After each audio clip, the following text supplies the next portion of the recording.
Okay, so I've jumped ahead a bit here. I've done one side of the frets, and what I've done, I've used a combination of things to square off the frets first of all, and then to bevel them to about 40 degrees, and then to soften them off with a bit of sandpaper, which is all okay because we're going to finish off the frets anyway when we level them. So there's still a chance to shine them all up at the leveling process.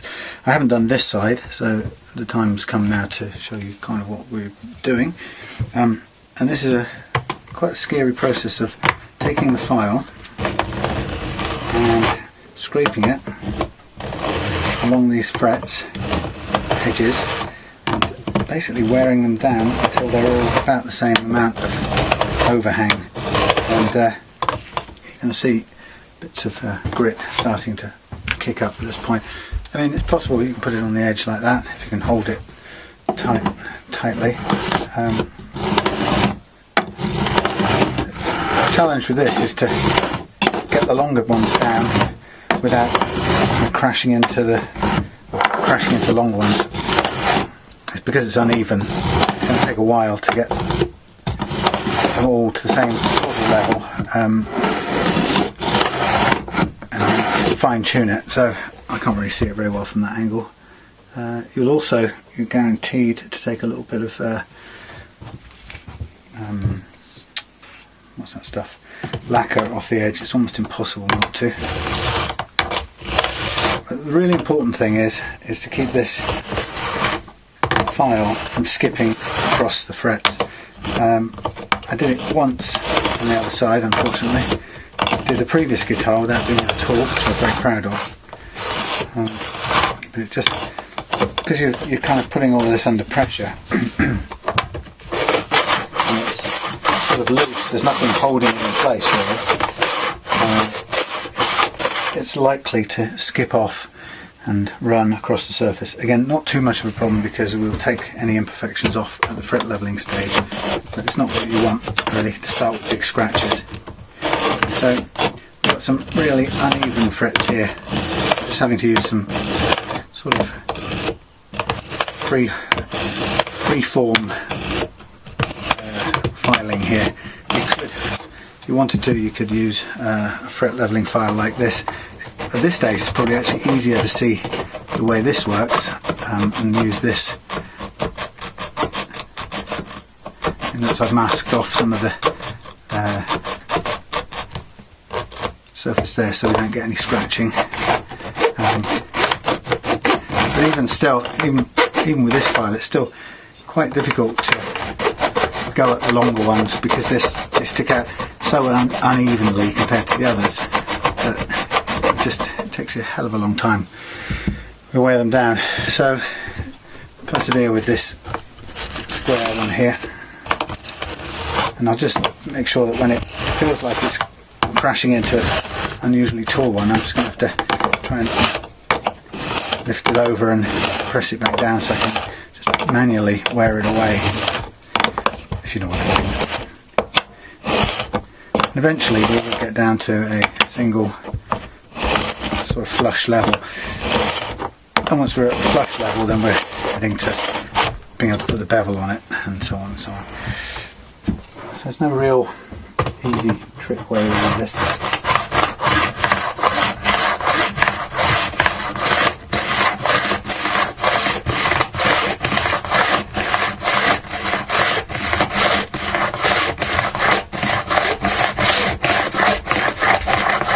You'll know it when it's at the reach the edge because you'll start taking off the lacquer on the side, which we can polish out anyway if necessary. If it ever goes very thin to begin with, we can always add some lacquer to that and polish that up separately.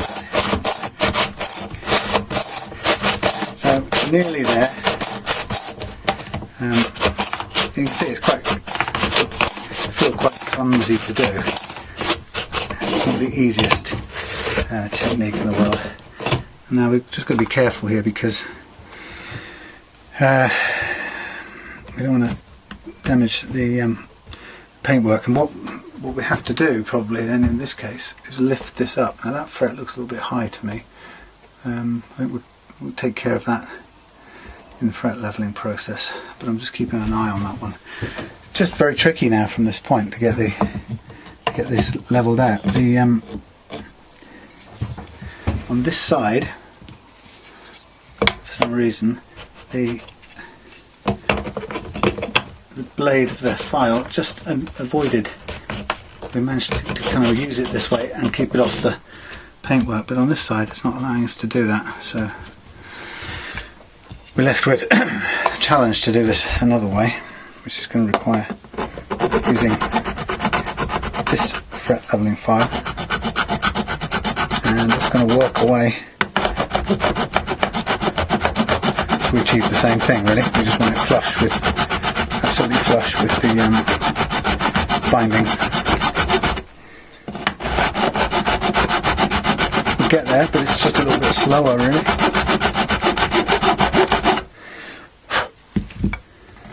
Still feel it sticking out.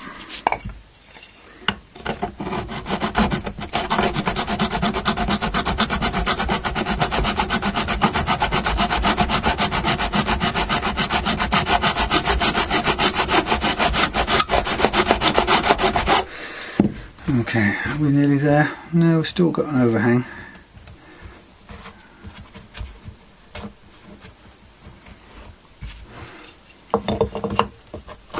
It's very difficult to get this last one. That's the one that's resisting the attention of the file really. It's also moving the fret in the slot a bit too much for my liking, so I have a feeling we might be forced to redo this one. Not perfect. Anyway, so that's the big challenge here. And whatever I can to level this, given the inaccessibility of that particular spot.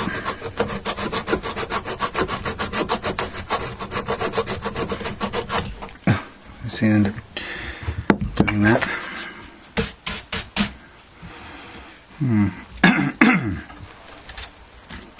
Let's have a look. Yeah. Not ideal, that last one. It's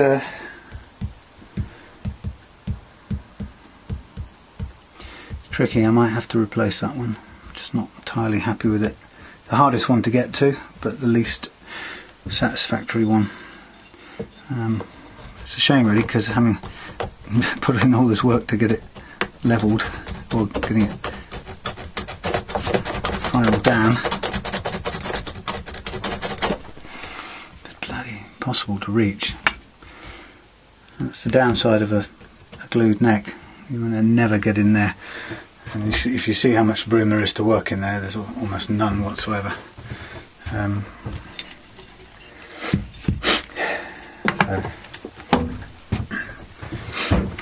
but the only angle we can get at it from is this one.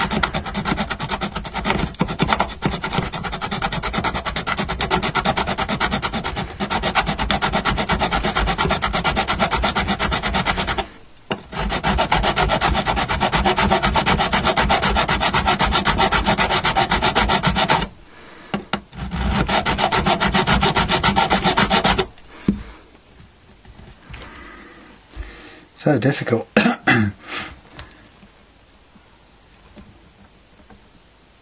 It's actually not moving. I thought it was moving, but so it's glued in nicely. Okay, well, let's just check we've got these leveled up.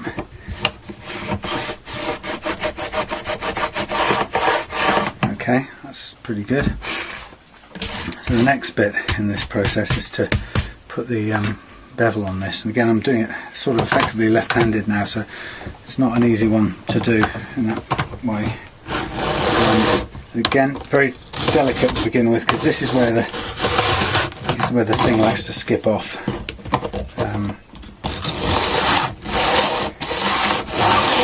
There you go, like that. It lifts up and goes scraping over the side, particularly if you've got little curved edge here, I can ride up over that. So again, a couple of ways of having a go at it. One, we can put it on there like that.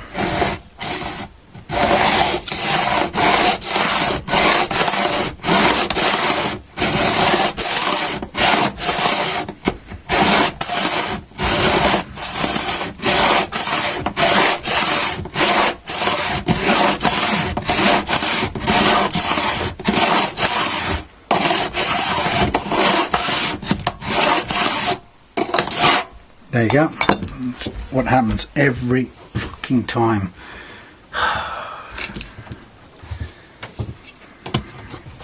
This is not the kind of tool I like.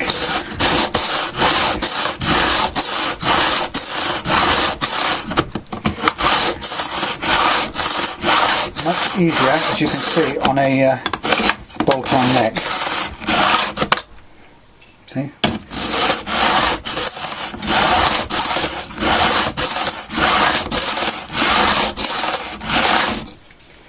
Some nice deep scratches to take away. Run over your own finger.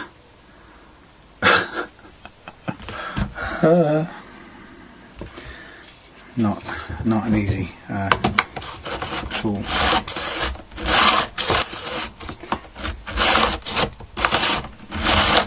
I think in due course I may have to find another version of this that works better. Because, to be honest, both these surfaces, this one and this one, should be curved to make it sit on there a bit better. As it is, it's flat, and that greatly contributes to its wanting to skip off and run away. Okay. It's interesting. Very interesting. Now looking at this for the first time from this angle, I'm not entirely happy with a couple of these frets. Mostly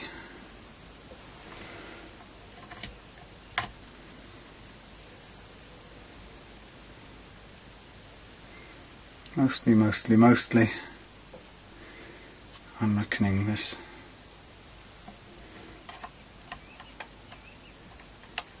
first and maybe the first one. Well, that's because I don't think this, I think part of the problem is this board is not, it's not level, and that's the difficult part. Having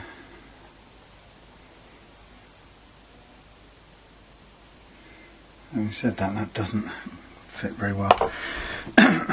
Okay, well, I've got to keep going with this for now, and I'll reassess it in a minute. Now, how does that work on there? Pull it. See, even this angle here is just really, really difficult to do, so I'm going to have to do this by hand at this point. Probably the easiest thing to do with a manual file, actually. Around about here.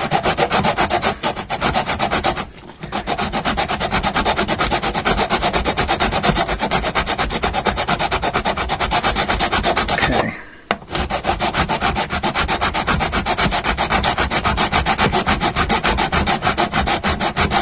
Basically just putting a 45-ish degree angle on those top inaccessible frets. That's helping to actually bring them level anyway on the edge here. I can just, now they're beveled, I can just finish them off. And then I'll put a bit more bevel on them.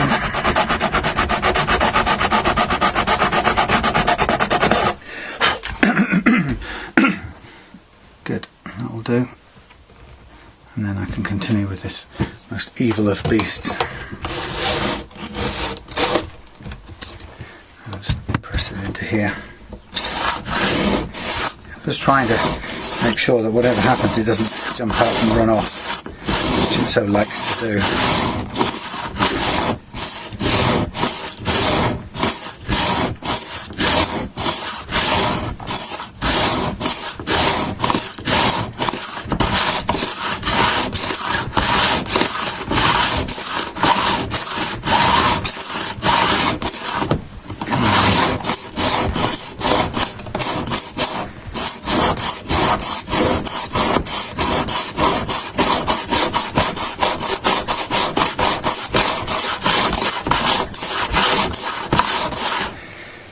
Okay, let's have a feel. Yeah, a little bit more overhang here. Maybe I'll get rid of it with this.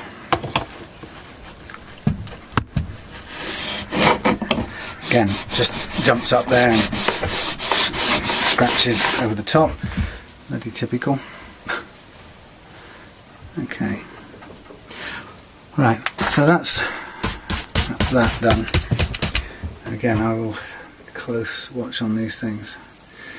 Yeah, there's a tiny bit at this edge. There's a kind of drop off.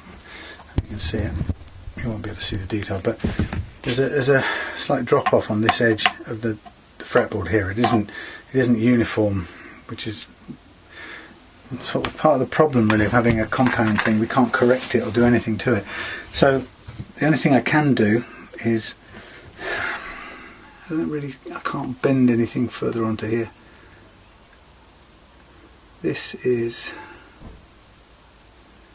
what I'm interested in knowing is, are these frets, broadly speaking, in line with each other?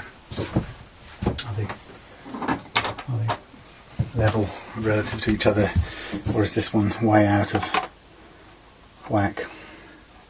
So just a quick guesstimate. You see, this is actually, the frets are actually pretty level, judging by this, and it's actually the fingerboard that's dropping away. And so with that in mind, I'm not going to pull these things out. I'm going to use the fret leveling process and trust in that. And if it looks like a gap, then it just has to look like the gap because of the way the sort of worn outness of this fingerboard. So it's kind of a bit odd for me to leave it like that. But so I'm now going to use this file to basically round off the edges here, and just kind of going over the edge so there's no sharp edge.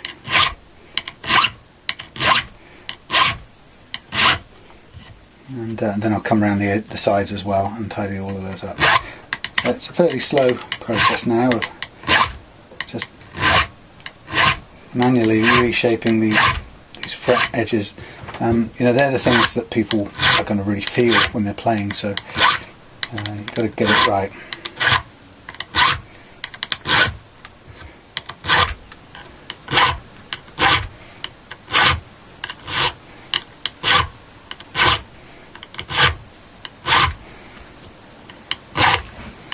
This is just the first run. I'll go back, coming up from this side, making sure any little burrs are taken off as well. And then a bit of sandpaper treatment.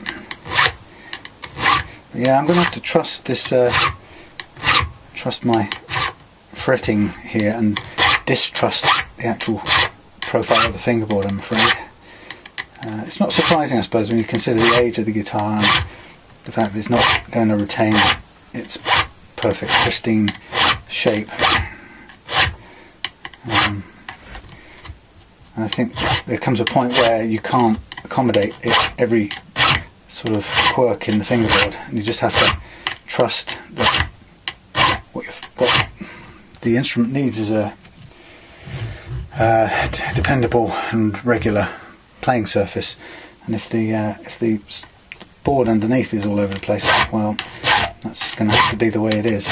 We can't make the frets follow that all the time, because otherwise we'll never get a good clean note out of this thing.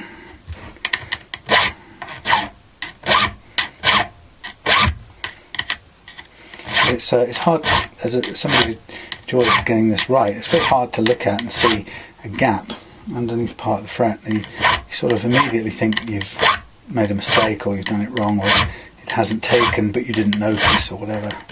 And actually it's there's a reason why it is like that, and I think we just have to accept that it's inherent to this fretboard.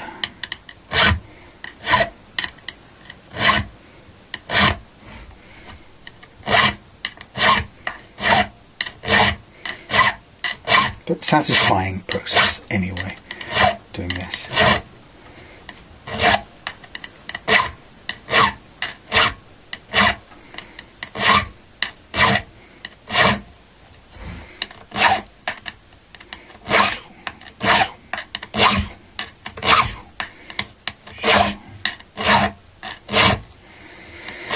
Right, yeah.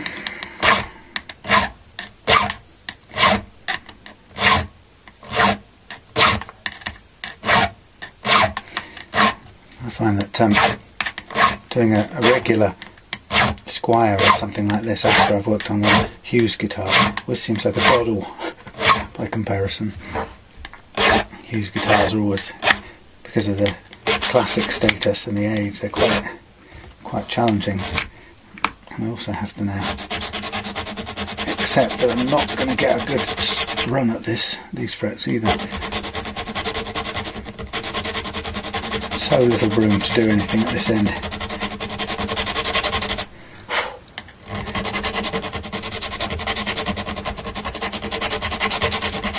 Okay, that's not too bad. Okay, so now I've got to come up. Maybe I'll just relieve that against there for a minute.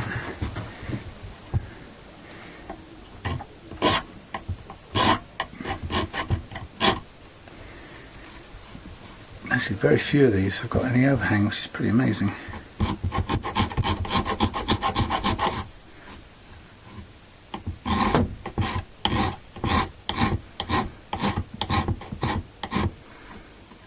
Little edges that need taking care of, but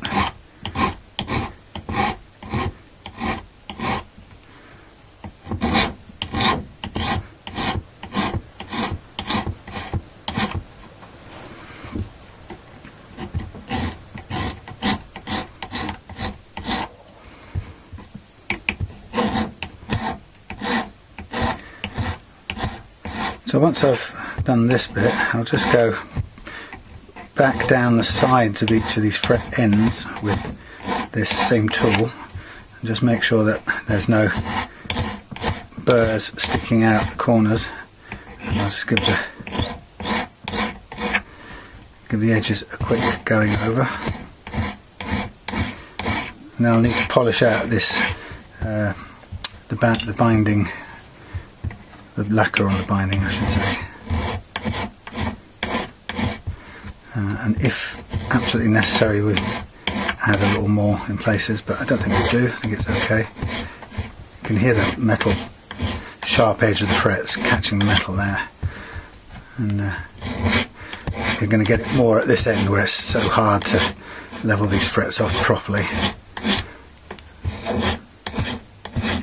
But it's this end you absolutely can't afford the frets to be sharp in any way, because you'll really notice it straight away and you won't want to play it. So I've got to all the ones, most of the ones I can reach, and we've got this one here with absolutely no moving distance, no play, no room to play. We just take off another last little bit, make sure that it's as flush as it can possibly be up there, but so we've got no overhang. But we still have to go and now run back over all of this and just go into these edges now with this same tool, and it's both sides, really just rounding it off and just looking out for those sharp bits.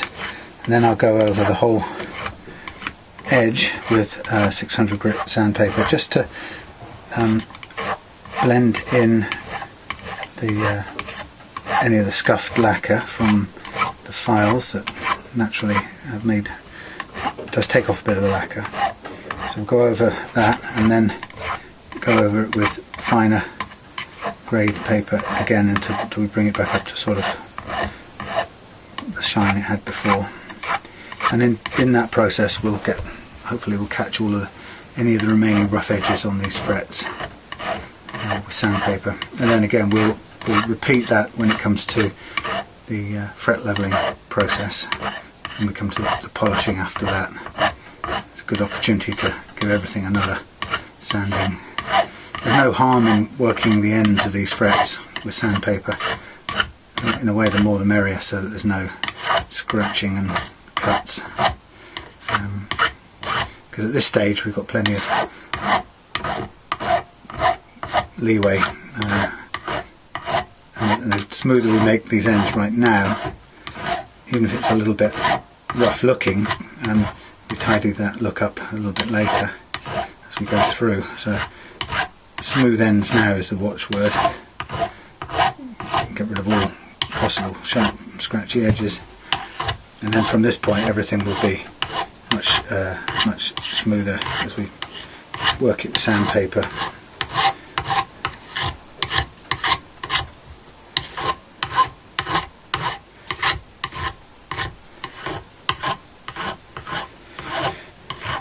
So you can see it's quite drawn out.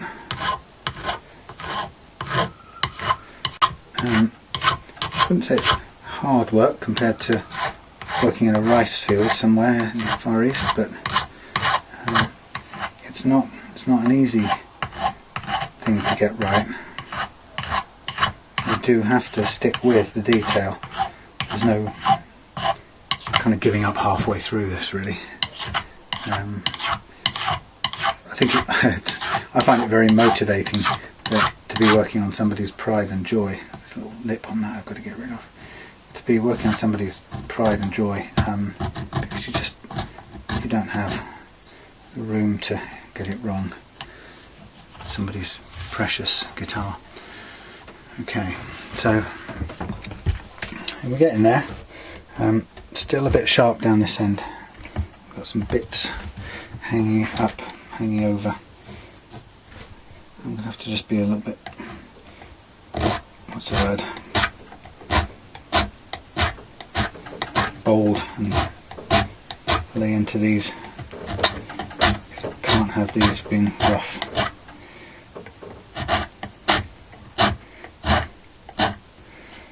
And once they're out of the way, everything else will be ready to go. You can hear it's still a bit too much hanging over. It's this troublesome area here that you can't reach. Very difficult to reach. So I'm going to try and flatten off these edges first, and I'm going to rework them again. Just going to make sure that everything possible is done to soften up these edges. So I'm just going to rework a few of these again.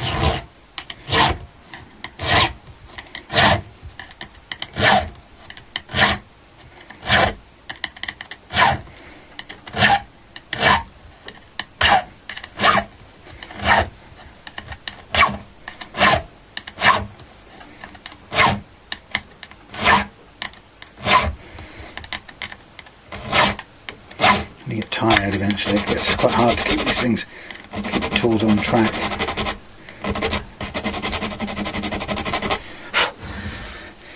And where I've done those again, I'll just go around the edges once more.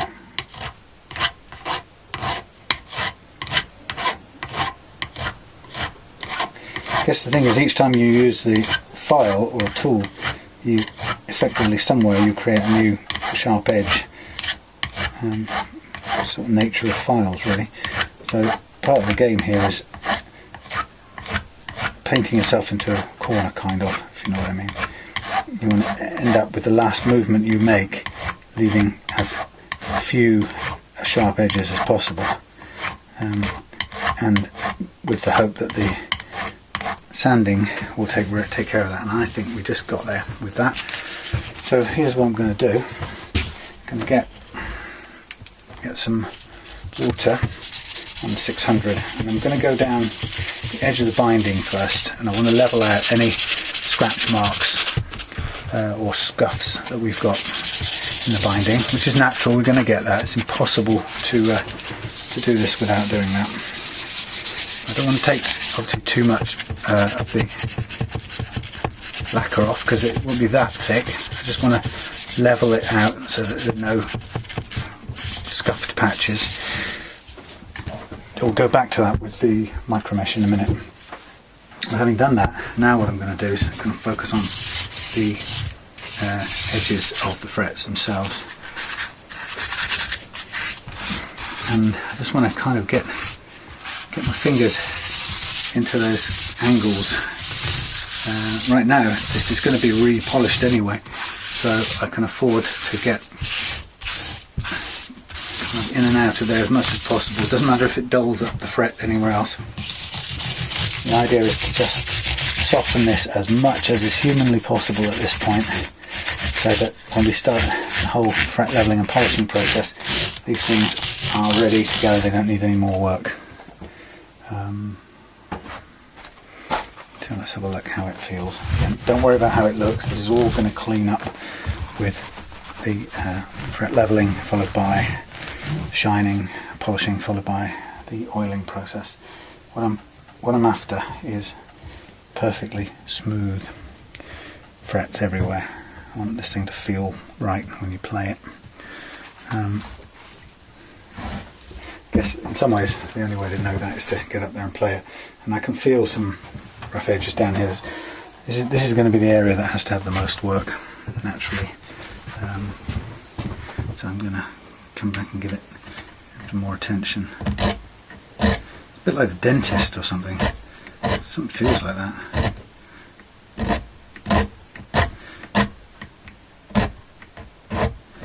So I'm coming up from vertical and I'm bending over as I come up, and it's naturally cutting a bit into the stuff. Lacquer, can't avoid it really. I can't go any further than those, and the bits that are getting in my way is these edges here. So I'm going to do a bit more work coming around there on all of these. I'll just do all one side first and then come back the other way, so it keeps it a bit more fluid. Fluid.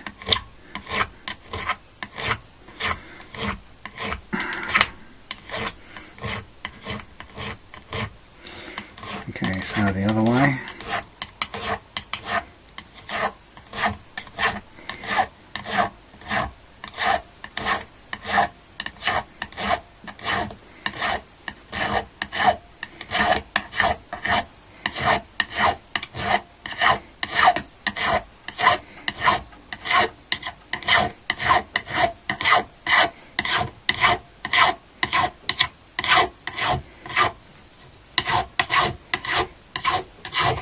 In a way, you can't do too much of this. The smoother and better this feels, the better the whole thing's going to be. But either which way, you've got to do it until it's right.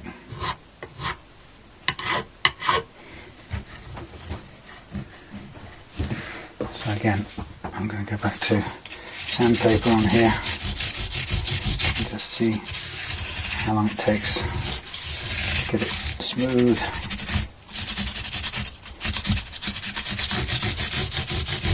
So a mixture of doing the binding a little bit as well as mostly the frets. Still quite sharp. Oh, sharp but not completely rounded. I mean, most of the time that feels pretty good, but there's just a few little bits.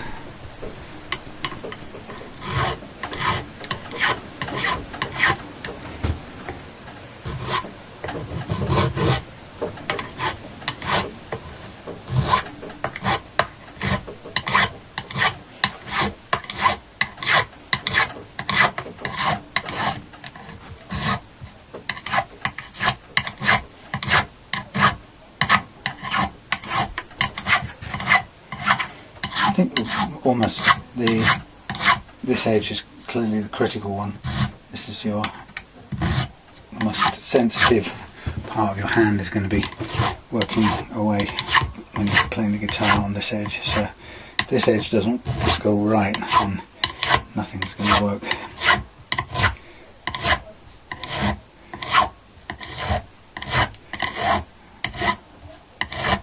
So we'll get there. It's just taking a bit more work than I had perhaps imagined.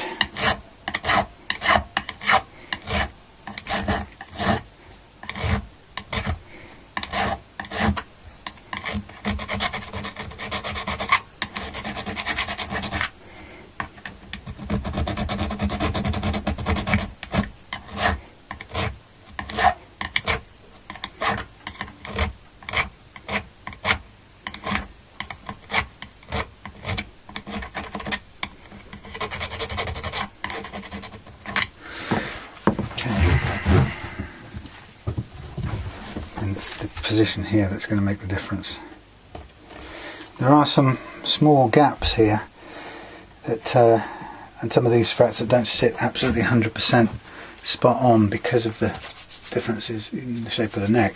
But what I don't want to do is scrape away too far on this binding in order to get rid of that. So what I might have to do is actually paint some lacquer onto those gaps just to prevent them from ever snagging a finger or a string, because that would certainly solve the problem. Let's just see what we got at the end of this run.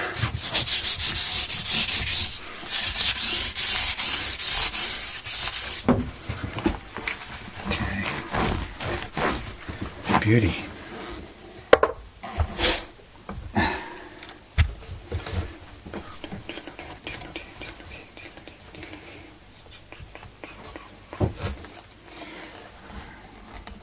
Still a couple of, it's the edges that's the hardest bit. It's these edges.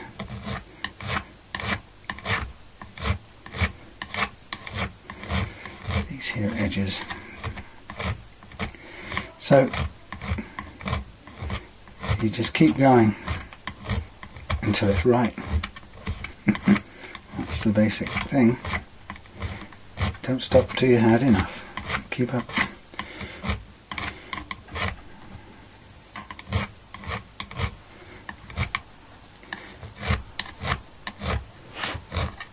And if there's a little kind of lip to get under, maybe that's what you've got to do. Get the file under there.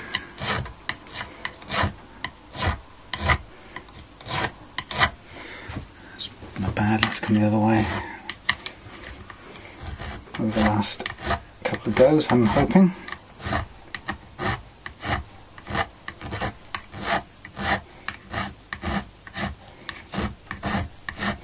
We'll get with the paper, sandpaper again.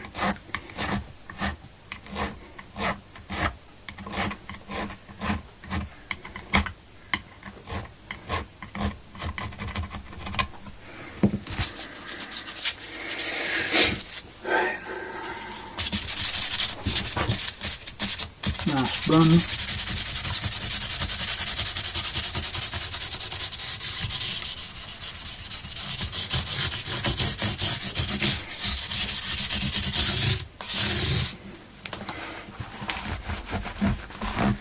Clean down. Quick try out. Nearly there. It's not bad.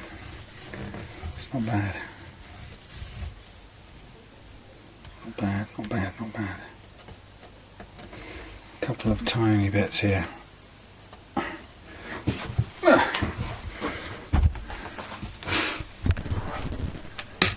Sorry, crunch.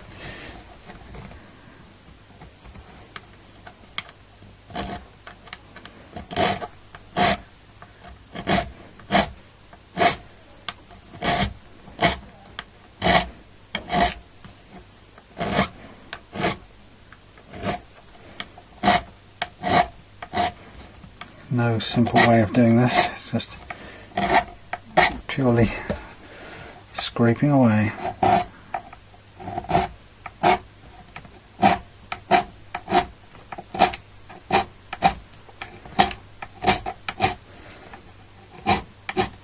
Of course, there's also no way to make those adjustments without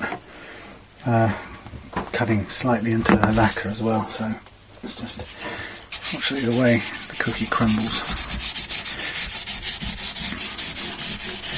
But I'm going to hope that that's the end of it for now. Again, just concentrating on the metal more than the lacquer.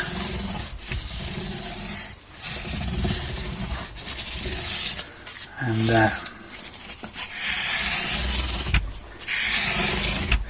once we're happy with that, I'll just get the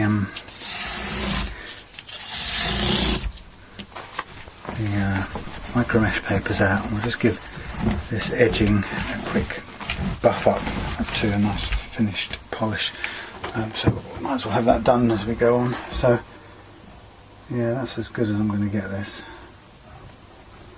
It's pretty good. Lovely. Right. Take this off a minute. There's a couple of scratches I know I've made on this side. Tiny little ones, sort of unavoidable almost when you're filing new frets down here. It's so little leeway. That's pretty good on this side.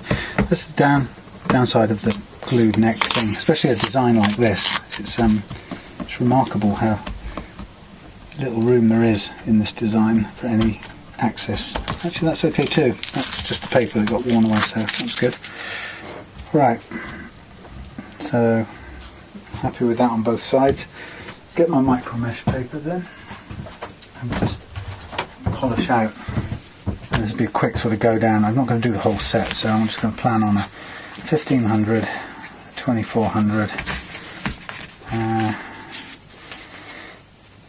36 and 4, actually 36 and an 8. So I've got 4 stages here. It doesn't need the entire treatment, but I just need to whiz down both sides, or each side I should say, with the micro mesh, and that will just bring it back up to a shine.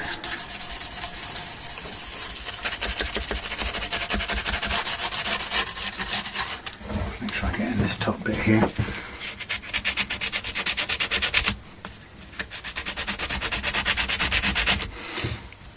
Okay, first one, second one.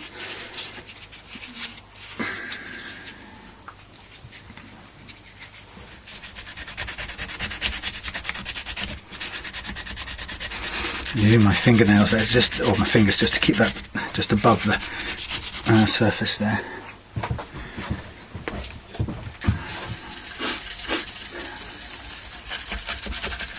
Doesn't, again, absolutely no problem, in fact good if it hits the frets at this point in time. I'm just aiming to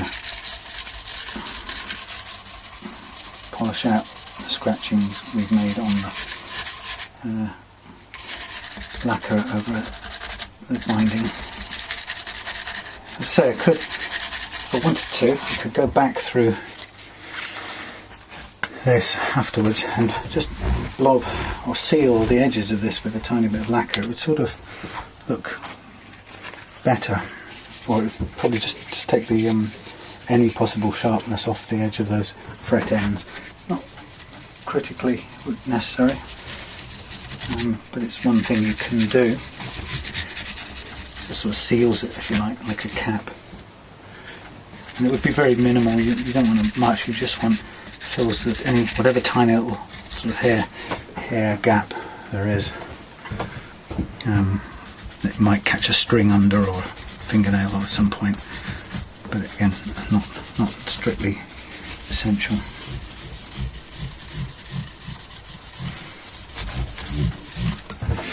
Okay.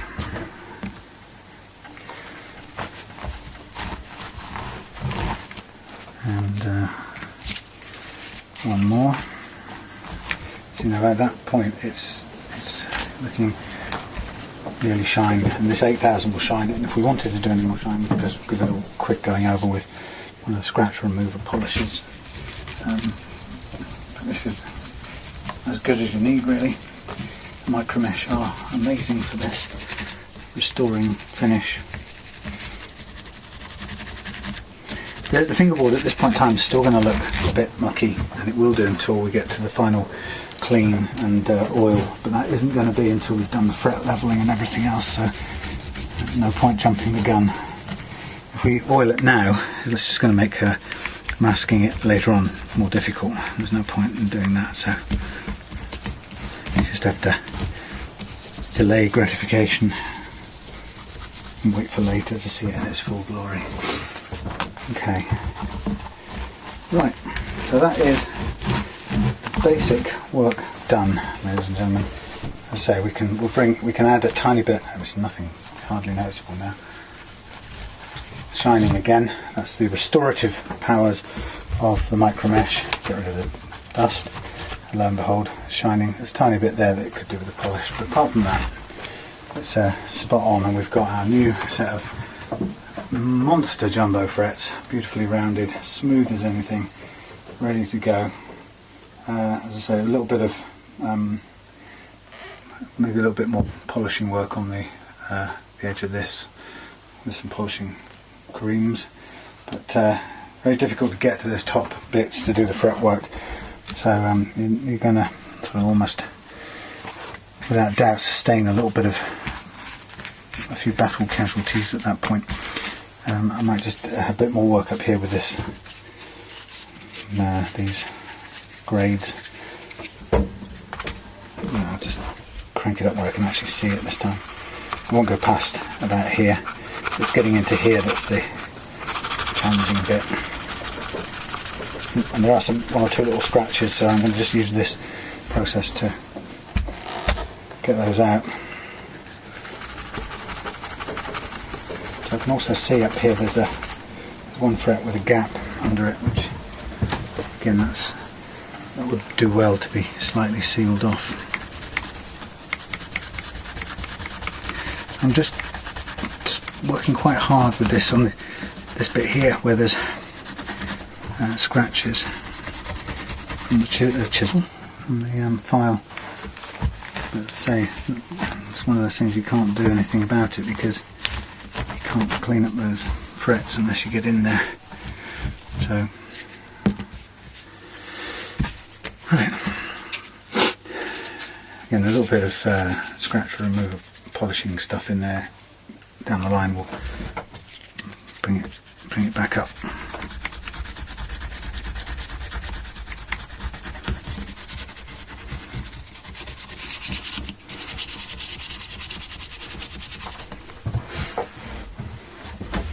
There's always one bit that's easier to get to than others. I just wish it was all like that.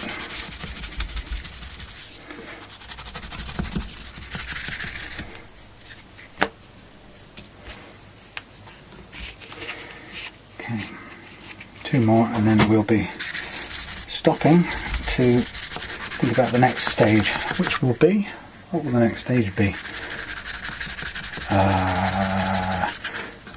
Putting the hardware back on and putting some old strings back on to load the neck. I'm wondering actually, maybe we will drop some lacquer into those edges where there's a raised fret or two.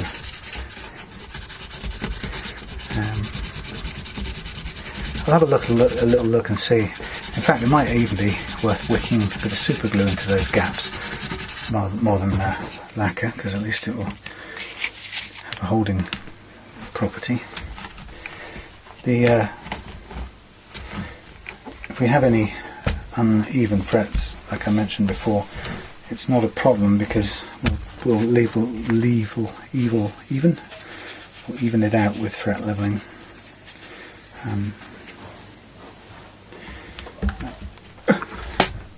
Donk, nearly there. So maybe I'll have a look at my ultra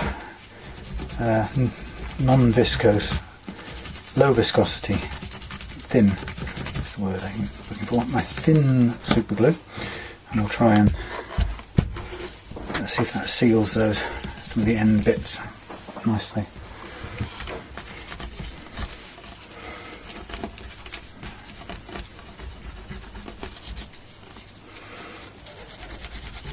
Okay, that is the binding lacquer done.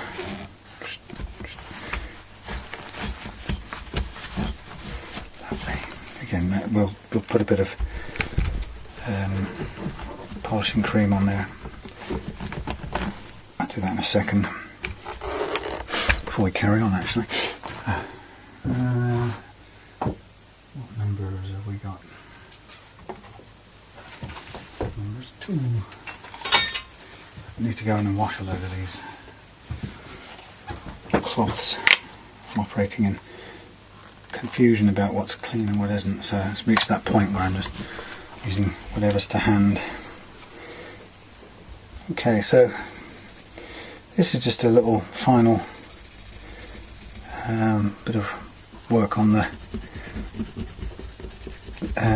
binding lacquer, but also the bit of the body here where we've done a bit of, not scuffing exactly, but we've had to do some work. And the micromesh paper will just slightly scuff when you're working in such a tight confined space as that, so it doesn't hurt to give it a little bit of a buff out. I suppose this is like a very, very mild tea cut, this stuff. Just lets you get in and shine it up a bit more, and I'm just going to run it down here as well where we've done our thingy, you know, micromesh to polish up. So the binding down here will look as good as new any second now. Lovely. Beautiful. You would never know. Again, fret's a bit dirty, but don't worry about that for a second. Okay.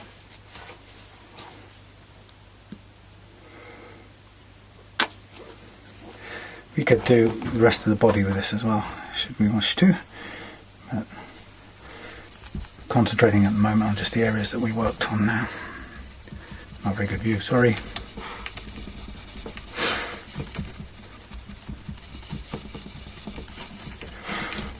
Right.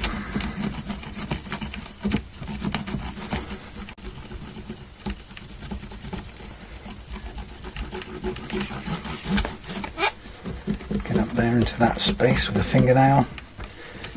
As good as I can get, frankly.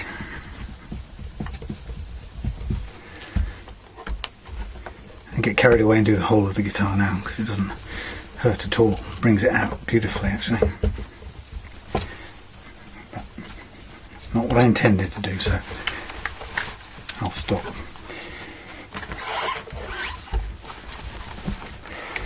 Okay, edges done. Binding back to normal. Get into the corner.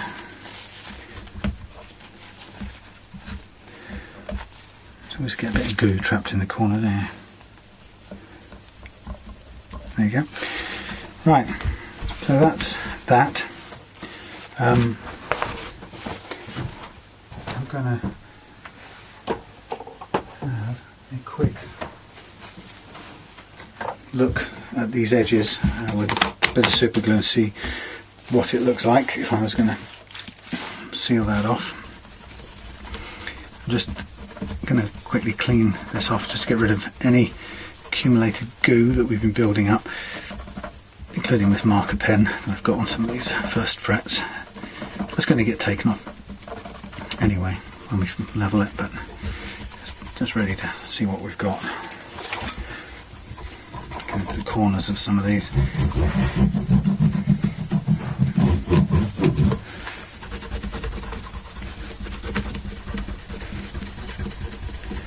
Okie madokie.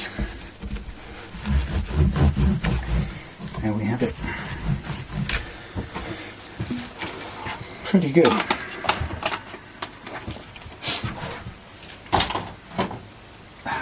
Right, I'll save you more misery watching that. So that's the job, ladies and gentlemen. Defretting and refretting this compound radius vintage Electra with jumbo fret wire, all smooth all the way down, and a little bit of work to do levelling the frets next. Let's have a look. I was going to think of, does it need anything sealing those ends? To be honest, there's so few of them. I'll have a look at one or two of these where it just sits up a tiny bit, but I'm not sure they need it, but we'll see. I'll get a little pot of stuff out, but anyway, I'll come back after I've done that. I'll basically come back when I'm putting on the hardware and the old strings to do the fret leveling.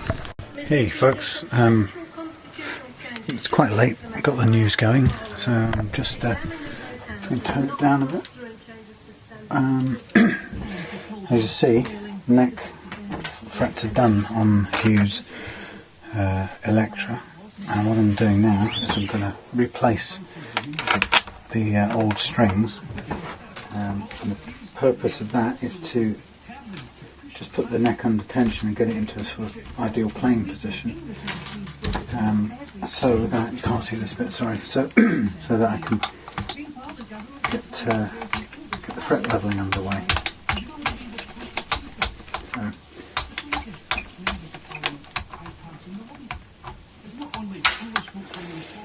okay, so I'm just going to load up this all the old strings and find out which are which.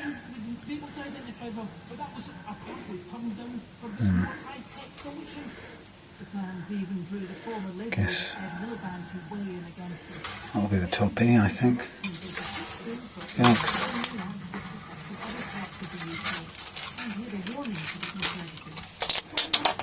Come along now. Danger of getting it all tangled up. So the neck on this now is largely done. The main thing I've got to do is the fret leveling, followed by the reprofiling and polishing, and then sort of final setup and clean intonation. Come on now.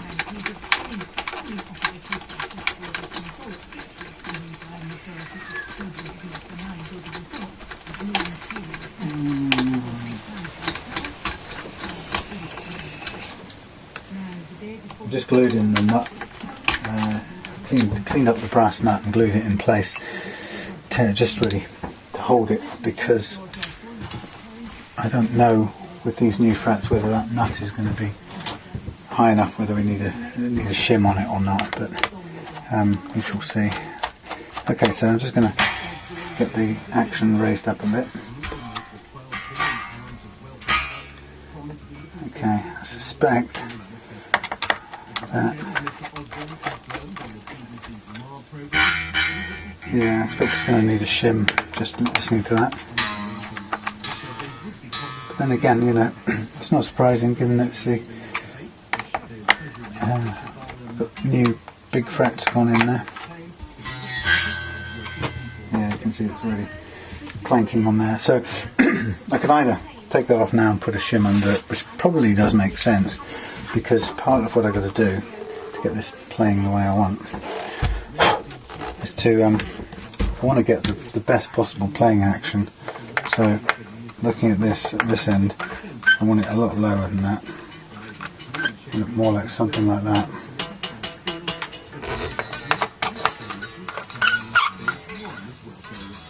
Similar there. So I can see straight away. Although the action is clearing the first fret just. The fret will go a little bit lower when I come to when I level them, but it's still not going to be enough. So I'm going to,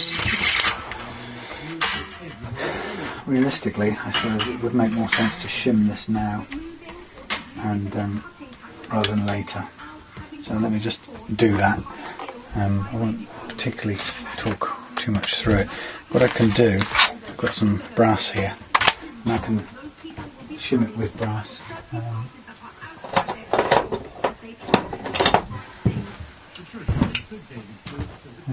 did have Claire's tin snips at some point, but that's disappeared.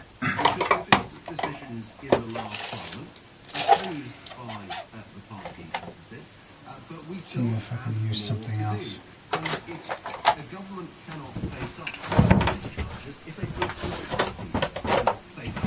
Okay, so I'll just tap off this the nut. It wasn't very strongly held on anyway. Clean that off in a sec. So this brass sheet here is quite a big step up it'd be quite a big lift in terms of a shim. So that will work. I'll just take off the super glue off the bottom of here. Creating a perverse incentive for people to choose to live on benefits. He was challenged by the Green MP, Caroline Lucas. It's stuck to me. So I'm going to cut a little shim to match this brass nut. It's too nice to replace anyway. The point being is that's pretty much the standard size nut. So I'm not going to find one of any better size. So it's, you know, whatever kind of nut I was able to get, I would have to shim it. It's sort of inevitable, really. Let's try and get some of that remaining glue off. It's quite tenacious. Okay.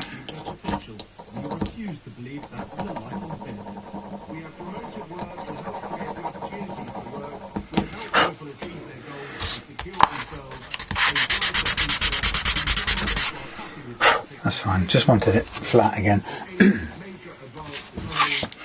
So I can use the edge of this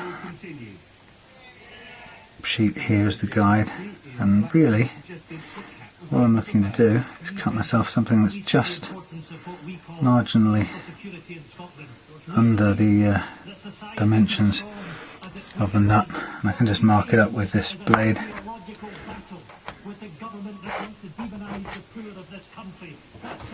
Listening to the MPs shouting today in Parliament.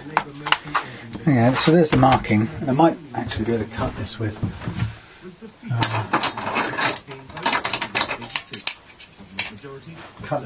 a blade. Don't have any other things at the moment that will cut it very easily. Let's see how well this cuts into it.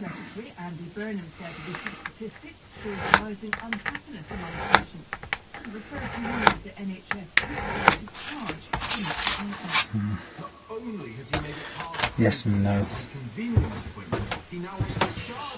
What have I got? Those aren't snips really, are they?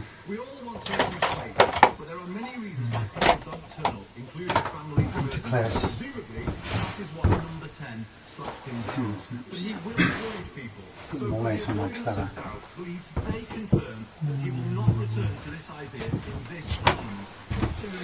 Let's see if I can do it with these cutters or this wire choppers. And that is precisely the scaremongering that the British public rejected at the last election. He put the NHS on the ballot paper, and the country voted Conservative, and he might want to think about the lessons from that. Missed appointments cost the NHS £1 billion. We want money to be spent on doctors and nurses. Ahead of the exchanges, Andy Burnham paid tribute to those caught up in the 7th of July deaths in London 10 years ago, especially those working in the health service. 10 years ago, this great city lived through one of the darkest days in its history. Our thoughts today are with all those who were affected, and we pay tribute to the heroics of London's NHS. Might just get there. Keep on biting away with these things. I would echo his points about the extraordinary bravery of the under the not an ideal approach, I have to say. You're listening to Today in Parliament on BBC Radio 4. Still to come, is it a bird? Is it a plane? It's certainly not a political hero. I see heroes as mystical creatures of fantasy, not to be found in pages of comics with the underwear on the outside of their pants. No, it's not the right kind of tools to be using, I have to say. On the Ministry of Defence to stop transporting nuclear warheads across Britain. Scottish nationalists said there'd been some worrying incidents. Small hacksaw, but this material is so soft and flexible. I can't see how I'm going to get cut into it. Let's try this. But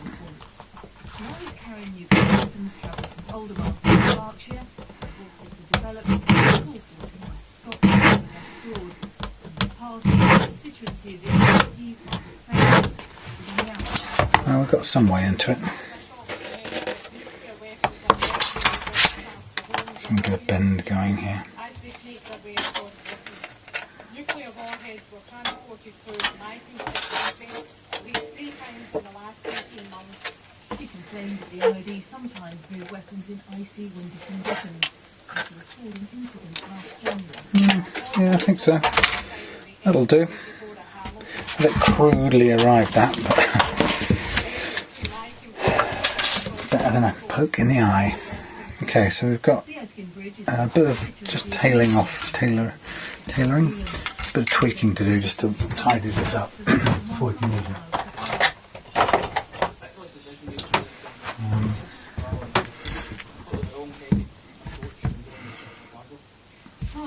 Wanted a safety standard on nuclear convoys with deteriorating. He said the MOD's own incident log showed over convoys 5.5 years to the country.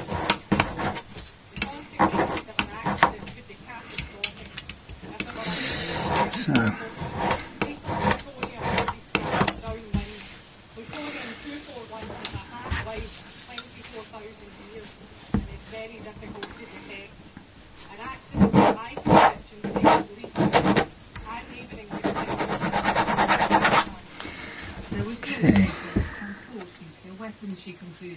it's not too bad. Let's see how well it fits under there. Okay. I just tweak it a little bit more. It's always the way you cut it and you think it's under and it ends up being over.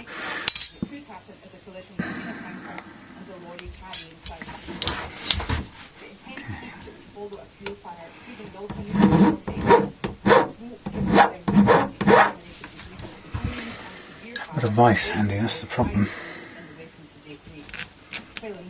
So I probably would be better off with some sandpaper.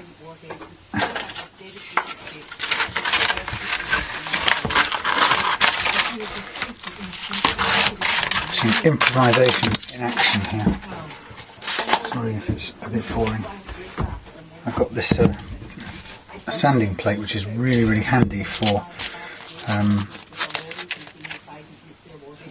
polishing flat surfaces when you've applied lacquer. I've just discovered how useful that is today. It's also a good flat surface for doing this. I'm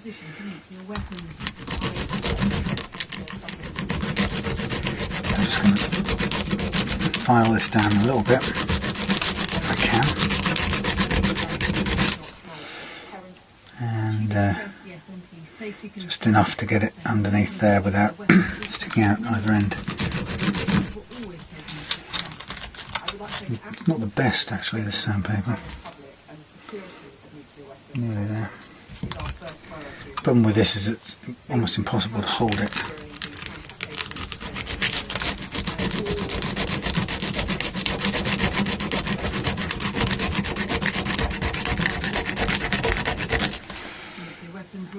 Getting there.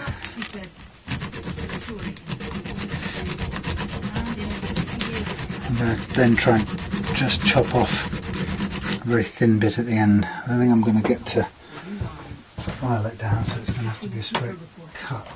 A Lib-Dem MP has stormed out of the Commons with the Speaker. Greg Mulholland, who's been campaigning on access to drugs for rare diseases, had previously had an urgent question on the subject turned down. Good, let's take a little chunk off. Match it up lengthwise. It's just under, that's fine, that's what I want. Good, alright, so there's our shim. Put some glue on it.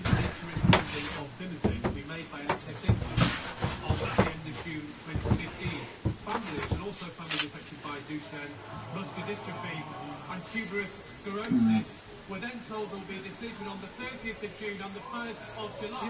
Order! The Speaker, John Bercow, made his views even more plain. The Honourable Gentleman will resume his seat. It's a discourtesy for the House to be long-winded, especially when exhorted not to be. The Honourable Gentleman's got order! Don't argue the toss with the chair, Mr. Mulholland. Don't shake your head, mate. I'm telling you what the position is. You were too long. Leave. That's fine. We can manage without you. Mr. Peterberg. God blimey, listen to those people in Parliament getting the right strop on.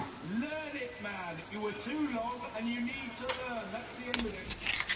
Mulholland had protested its Okay, so I'm just pushing the shim into place, making sure it's People can't simply tucked take away. attitude, my question's important and therefore I can be much longer, because that's not fair on other members.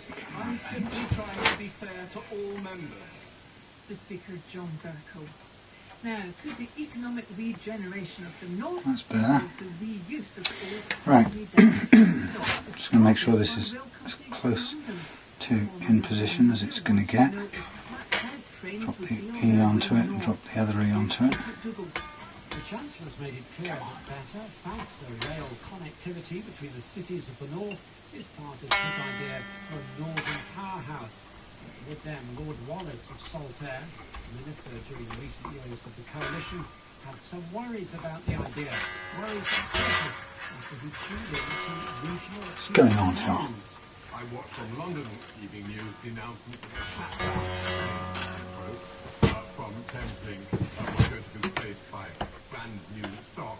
And the next evening, watching the Yorkshire Evening News, learned that the Northern Electrical may or may not be introduced with the Transpennine. Yeah, not a lot of clearance there, that's just about right. I'm going to have to stick with that for the time being. Right, so we're back to stringing. Is the Northern Powerhouse to be built on hand-me-downs from London, or is it built on something rather better? Your client is the Transport Minister, Lord Ahmed of Wimbledon.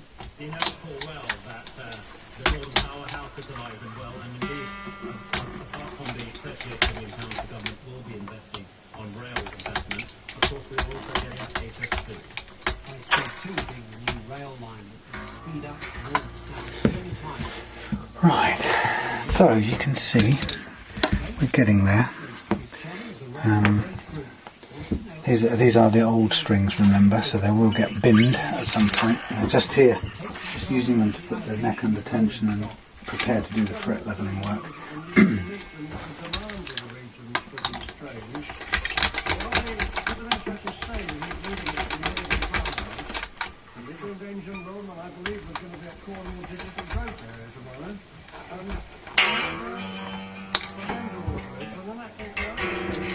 It could just be spot on, but I'm not sure. It feels a little bit low still. That's got a 0.3 of a millimetre shim under it, so Subject and the disposal of sewage from train carriages down onto tracks. The Conservative Lady Wilcox actually first raised this issue in Parliament 10 years ago. Not only is it unseemly in this day and age, but it is awfully bad in the thought. The men working on the line had a terrible outcome in this discussion, which was perfectly alright because after 60 miles an hour it became just a fine square. The initial chuckle, the minister accepted it was a serious matter. And it's appropriate that again with the franchises that we specify, indeed the Southwest Train, the franchise there. We are specifying in the invitation to tender to make sure that the issue of waste from tracks is addressed directly.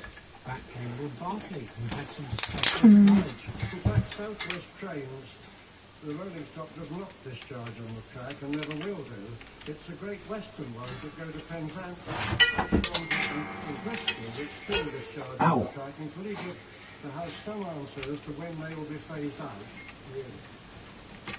I must admit I haven't seen all the different companies and where companies and what trains discharge or don't, but I take the Noble expertise in the area around rail. that's poked a hole in me, that has. Thank you very much. String. Chief McDougall reporting. Later, Piers heard the security cabinet the introduction of the new Universal Credit Welfare System. This wraps up a range of working age benefits into a single payment. The idea is that people can apply online and then manage their pay through an online account. The former Labour Minister, Lord Ruth, Right. said it was That's good. So far, so good. Thank you for that hole. So here we have it. Ooh. Here we have it.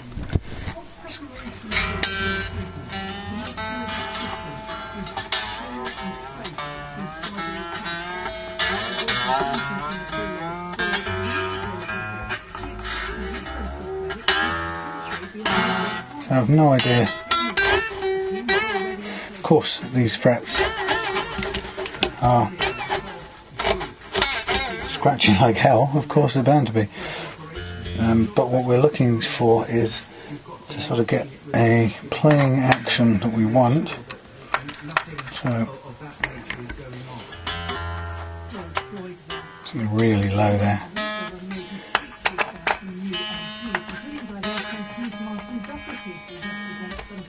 Now I don't know whether this is a feasible playing action or not, but we'll see.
Okay, so far so good.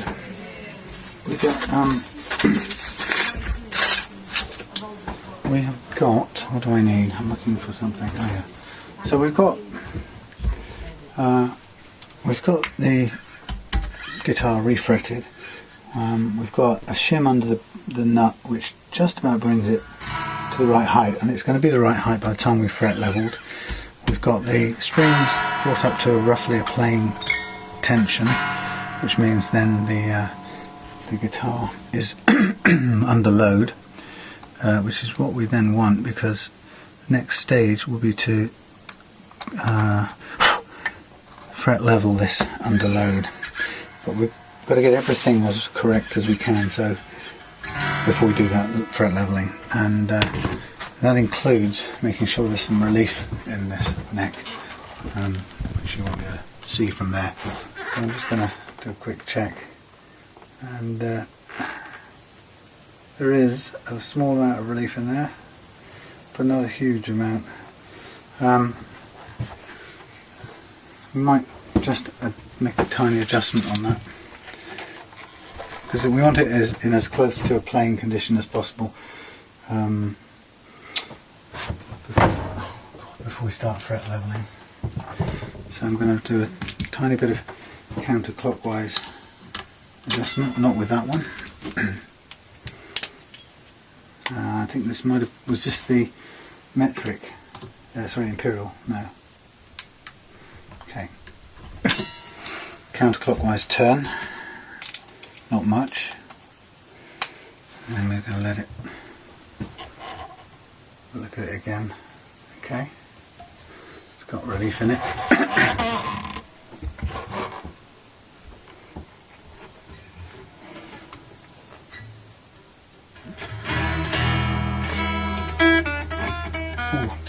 Ignore the crunchiness, there's nothing I can do about that. Right, so this was the question, is how do we do this? If we do it in the playing position, well, what we know is as soon as we take the pressure on the neck, the amount of gap or relief increases, because the body weight is bending the neck.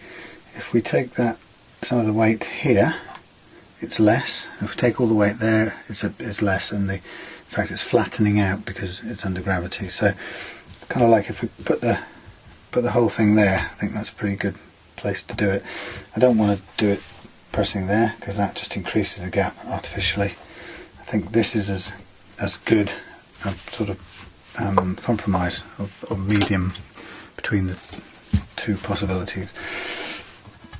Now, the whole deal with the fret leveling process now, I find a pen first of all, which I suddenly can't.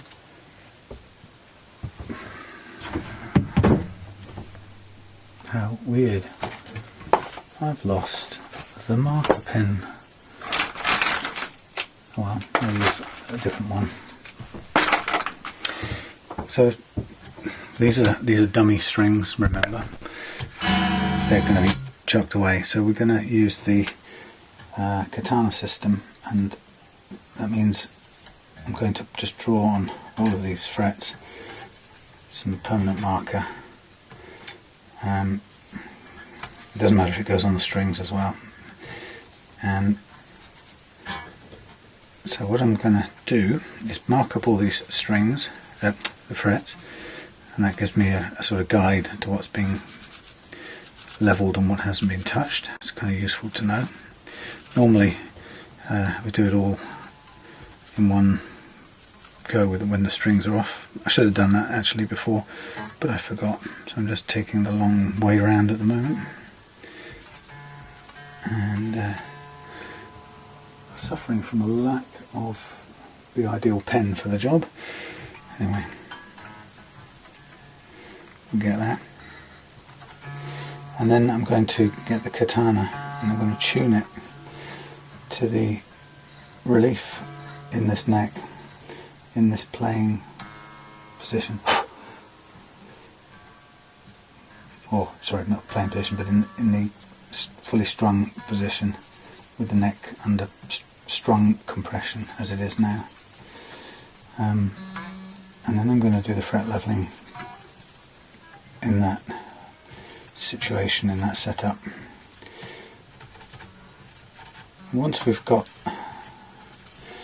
all the frets leveled, then we'll take off these strings, re-profile each of the frets into the correct shape, and then go into the polishing process, which will involve masking off the neck. And once we've done the polishing process, then we're ready to string with the final playing strings, and we can head towards the end of the setup process.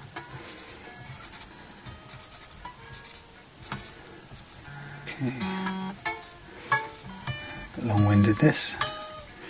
Could have saved myself a bit of time doing it before I put the bloody strings on.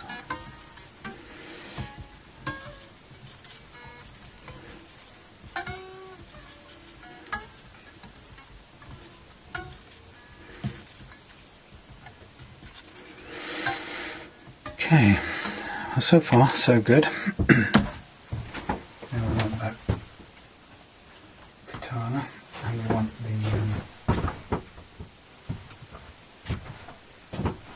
bits that go with it. Really important. It's the little brass feet and the spring spreader. So the game here, we're going to do this strip by strip. So the game is to, there's not even enough room to put these things in. Right, we're going to place these equidistant.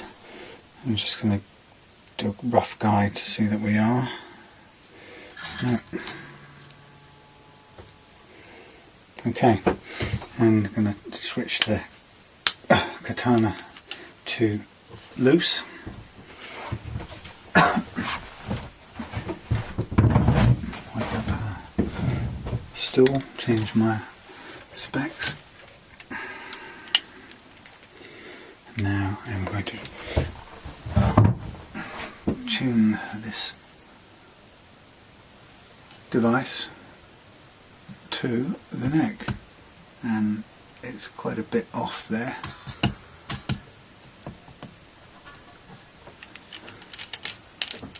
So I start tightening it up.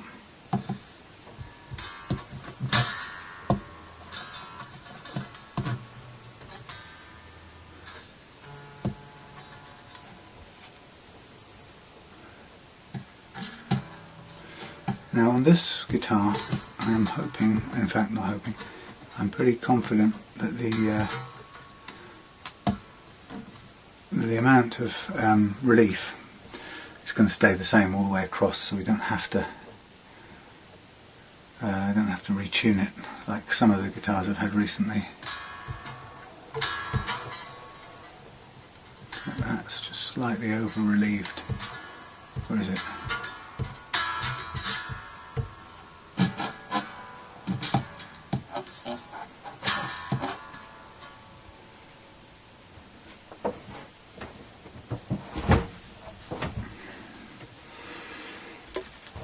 It's quite a tricky bit, this, trying to determine whether this one in the middle is as firmly contacted as all the others, which it currently isn't. It's a little tiny bit more tuning. That's almost a fraction too far.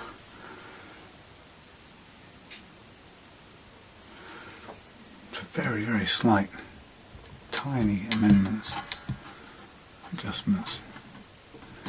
Okay, so at the point where I think the pressure of the bar is sitting equally across all three of the little brass feet, then I've got the same relief on this thing as is on the guitar itself. And then what I can do is I can put in the string spreader, and that allows me to push the katana underneath, and away we go. Begin the process. And just going to do a little bit first, and then stop and have a look and see what's where the sanding is making the most impression.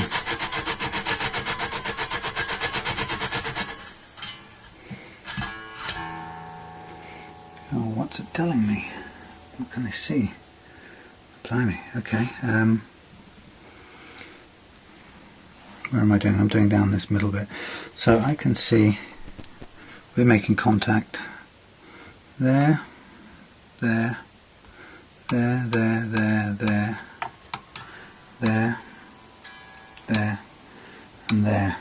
So it's sort of spread equally all the way across, so it's telling me that I've matched the relief pretty well. I just need to keep on going.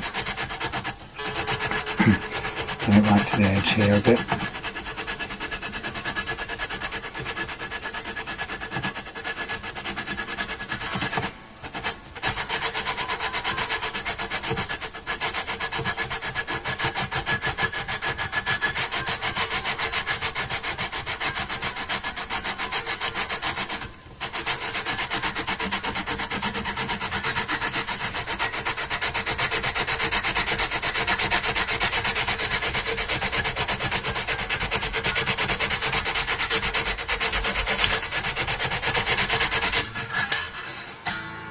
Have a look again.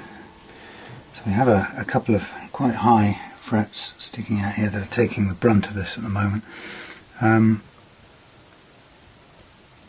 which is okay. We'll keep going until they connect with the others.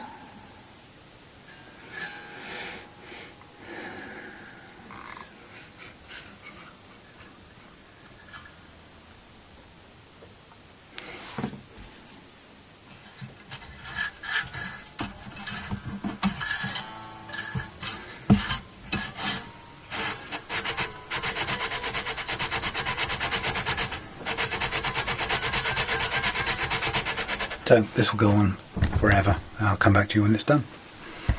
And last little bit here now, so fret leveling done. And now it's time to ditch these strings. We won't need them anymore. So in fact we could probably cut them off if we wanted to.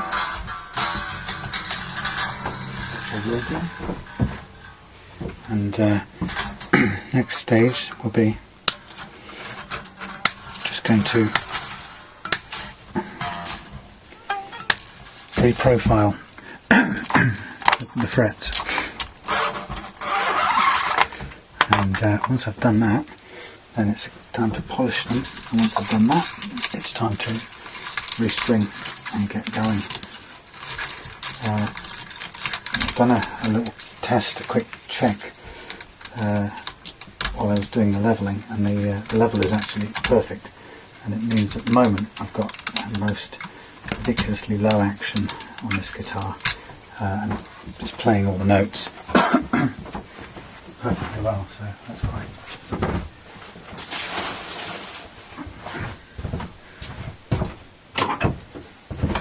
I wish I knew where that pen is. There it is. Okay, so for this part of the job, I'm just going to mark over the top of the frets again with a marker pen, and this is again as a guide, but this time it's a guide for the other tool we're about to use, which is the fret crowning tool. And everything's looking pretty dirty at the moment, which is to be expected. Got a lot of fret levelling done. These are very, very big frets, and because of the unevenness or the changing of the radius going down the neck, it's resulted in some of these frets being quite high or quite uneven, which had it been a single radius all the way, we certainly wouldn't have had that problem, but it's the result of this variable radius. Anyway, that's not a problem. We shall crack on. Just move these things out of the way. So I will start this process so you can see, and then I will switch off because it's late now. So I'm just going to pick a spot. I'm going to use the jumbo fret side, and the point of this now is to take the file and just let the diamond edge cut into the sharp, or the shoulders of this fret where we flattened it in the levelling process, and allow the tool to just level it out, or reshape it I should say. And we know when to stop when we can see just this very thin line of black marker pen left on top of the fret, no more. And the thinner the better, but we just keep going until we've got just that little thin line, and then we stop. And if we do that same for all of these frets, then we know that we've both reshaped them in terms of taking away the flat edges on them. We've reshaped them, but we've also left the tops untouched, which means the relative level between all of them is retained. And so we should then be able to polish the frets off, then clean up the board, oil it, put strings on, and we'll be away. So I won't go through this whole process with you. That's just to tell you what's going on, and I'll see you at the next stage, which will be masking off the neck, ready for polishing. Okay, so final bit for tonight. I'm going to do the sanding, but first of all I'm going to mask off the neck, and you can see it there. Just going to protect it. Put it down here for a sec, because I need to get a board up. Actually, what I really need is this one, so I'm going to liberate this.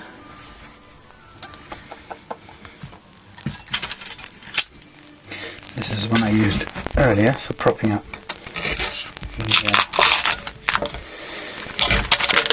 the guitar on the thingamajig, you know, arbor press. Right. So, just going to use this as a nice flat surface for cutting strips of masking tape, which are going to get thinner as we get further up the neck of the guitar. So this is all about getting them cut to the right thickness. It's called being prepared. I need a longer ruler for this.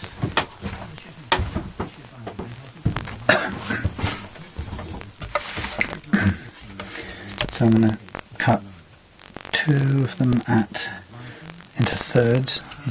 Sorry, two of them into thirds and two of them into halves. And then that means I will have enough to cover off the whole fretboard, no matter how thin the gap gets. So it's pretty late, but I'm just kind of keen to get this part of it done, because then we're on the home stretch after that. And then I'll be able to give Hugh a call and let him know to plan when he wants to come over and pick it up. And he says in his email today, he's cheekily mentioned that he's bought another rally guitar, and after playing mine, becoming a bit of a fan, he went out and bought two by the sounds of it, one of which he's keeping and one of which he's no doubt going to dangle under my nose. Some sort of evil temptation. And I like mine so much that if I found one at the right price, I would definitely buy it for the purpose of selling on. You know, if it's as good a quality as mine, it certainly is. That's the great thing, is when you've found something that you know is good, you want to recommend it onwards. So quite happy to buy more and do setup work on them and sell them on.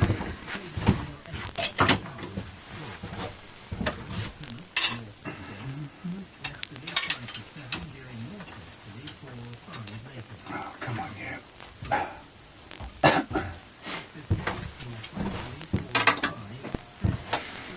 Okay. So I'm just going to push this back out of the way and then hoist the guitar up on here again.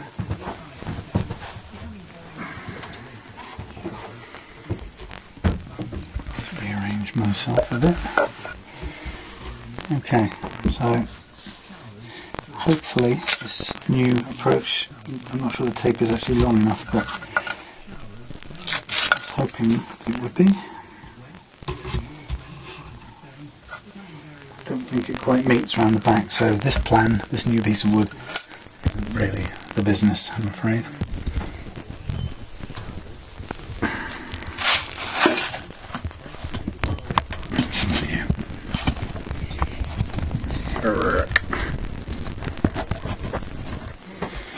Sorry, just moving things around a bit.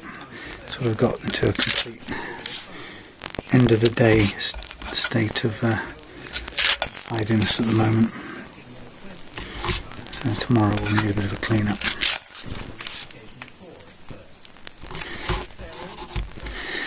So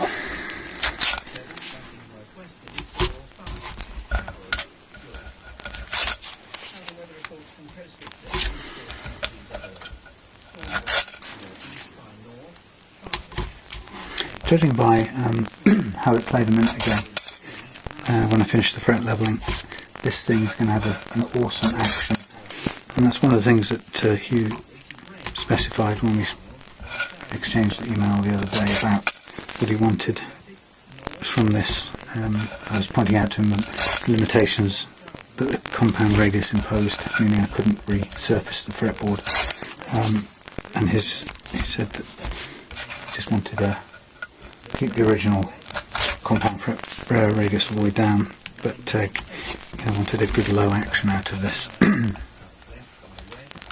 So, judging by how it feels at the moment, I think we're on target for that. Pleased to say.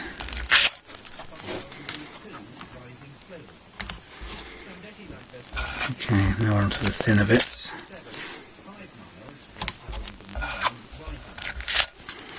A bit boring this, but it's the one way I know of making sure that you don't ever damage the fingerboard while you're doing this. And when you think of all the years that somebody's going to play their guitar, with luck, you want to get it right.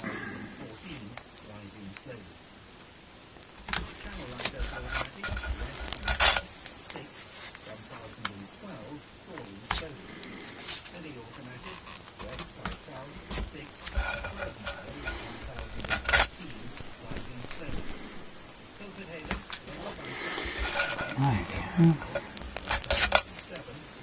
just going to tack these down. To be honest, if they don't go all the way around the back, it's probably just as well actually with this paper not being, or the tape not being long enough to pinch around the back. So it's better if it just hangs down the side a bit. And here we're going to just have to watch out for the, make sure we cover up the edges.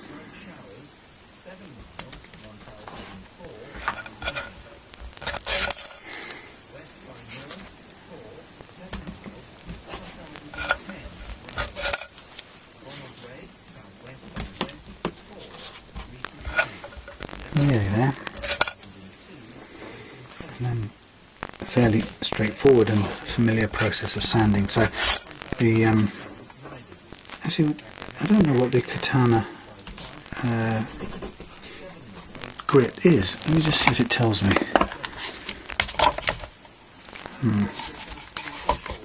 Maybe it tells me on the back. There's a little spare pack that comes with it. Come on, 320. Okay, so we can start at 600 and go on from there. That's cool. At least we know. 320. That's very fine.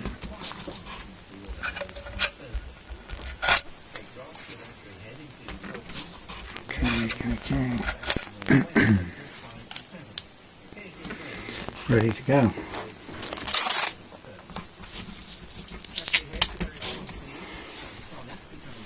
Okay, so let me lose this big block.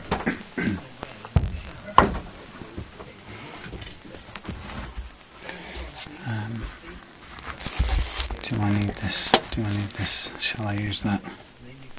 Yeah, why not? It's not going to hurt. Let me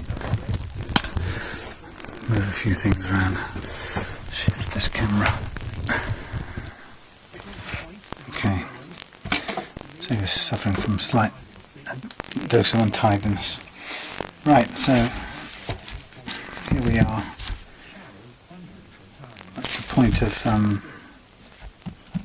sanding out the neck here, and I'm going to need a couple of pieces of 600 grit,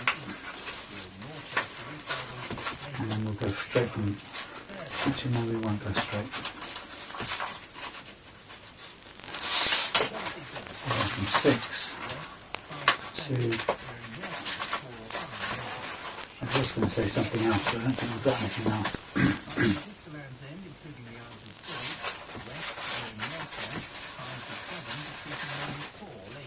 No, okay. We'll stick with 6. Okay, so a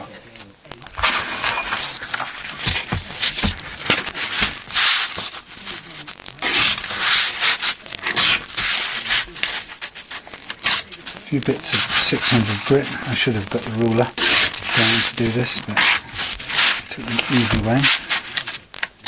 Force economy. I need 4 of those, that'll be enough. And then we'll go straight from the 600 to the micro mesh. And while we're at it, we'll get the micro mesh ready, and also a block to go with it. So here we have all we need. So it's going to be a little bit noisy, so turn your volume down now, and I'm just going to go with my fingertips over the top of the fret.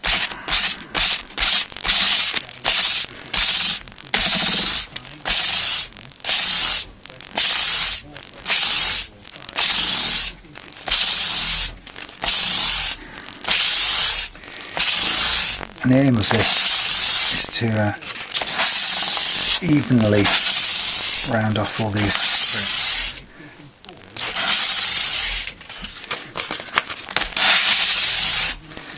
Now the first couple are slightly uneven, they're a little bit not round down on the edges here, and that's because of the trouble we had with the radius at this point, with a kind of deformed necks, slightly deformed. But we'll get it as round as we possibly can.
Looking good. A bit late now, but nearly there.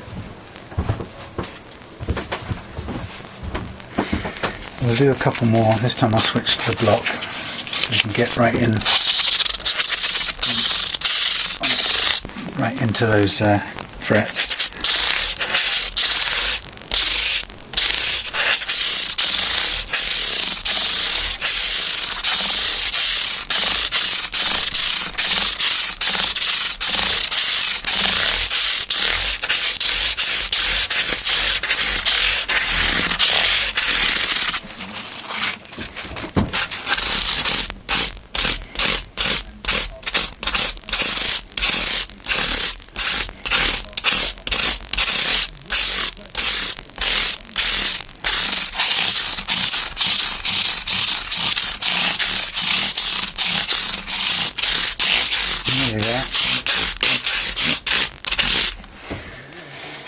And so on. Won't be long.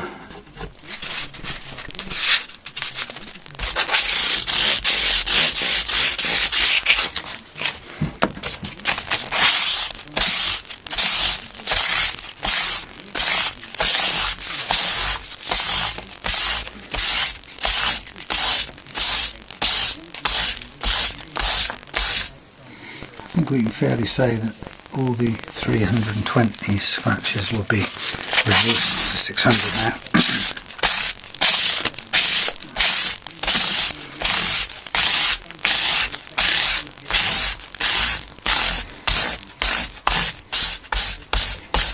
Which means now I can switch over to the micro mesh and just get cracking with that. So I'll do the whole sequence from 1500 through to 1500 through 12,000 and then we'll be done.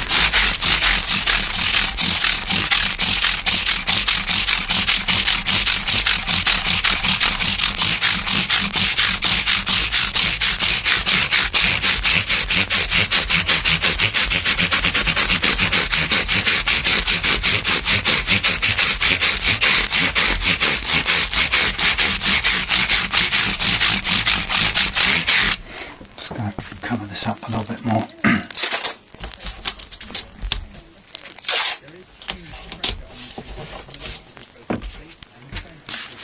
Okay, a little bit more on the 1500.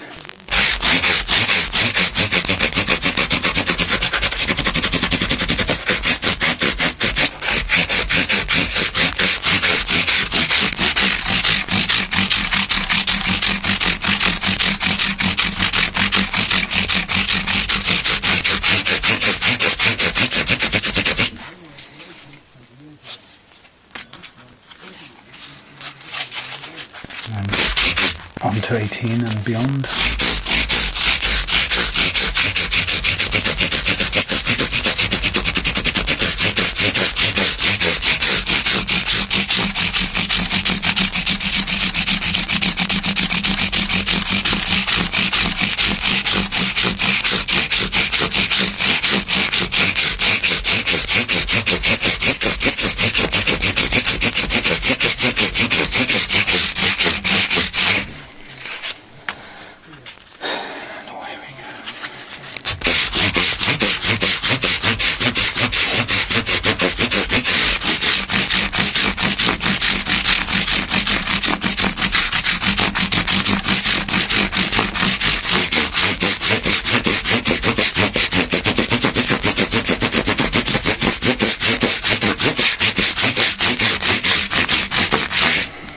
Looks a bit like a patient in A&E, not pretty.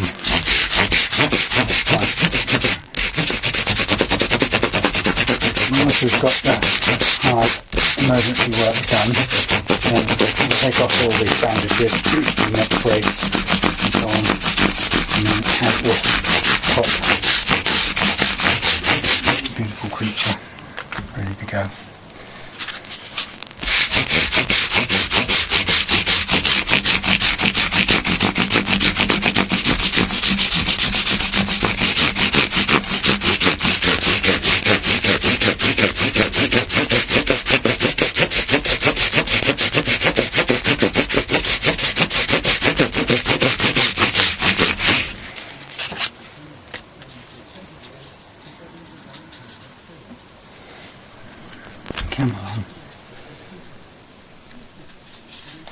So that what happens is when you've got some frets that are a bit too high and that they have to take them, level them down, they end up being a little fatter than the other frets. As long as they're the same height and they are also correctly reprofiled, it doesn't matter if they're fatter, as it were.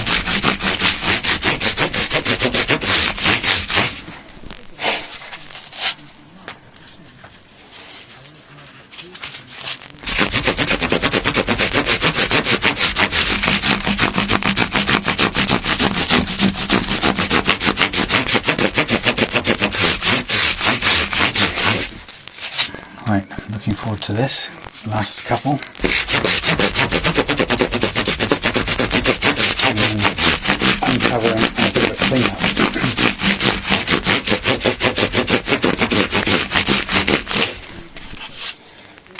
Last one now.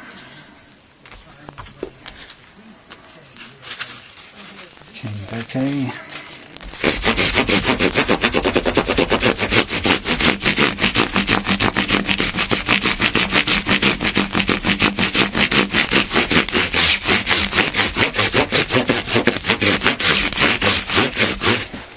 Right, there we have it. Finished with the micro mesh. Switch to other glasses. Have a feel. Lovely. Right, I'm going to take all of this off now.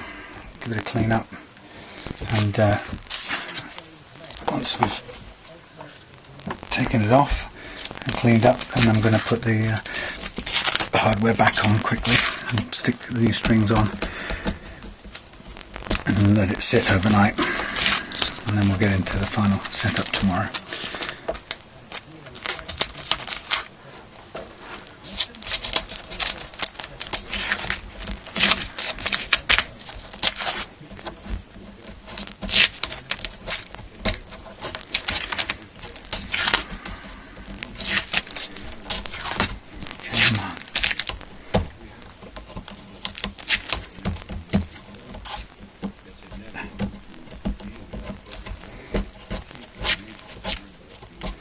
It doesn't quite, well, and it only just meets up. You can see how much harder it gets to undo it, and it often then leaves behind a little bit of glue you're going to have to clean up.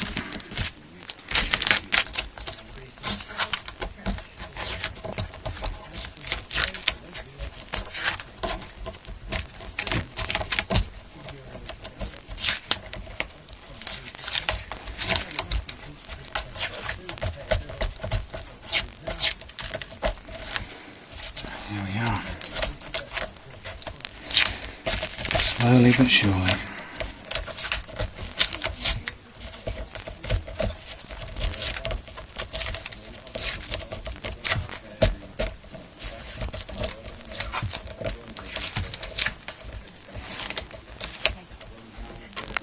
Okay, tip it over.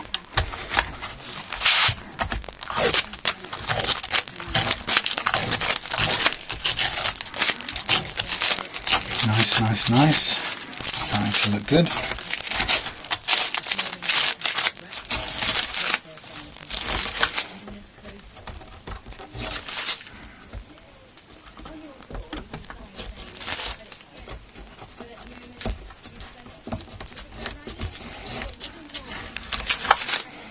Okay, I'll take off all of this.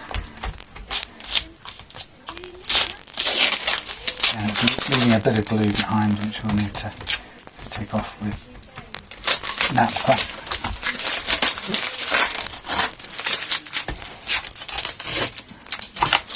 And that's just holding the hardware in place.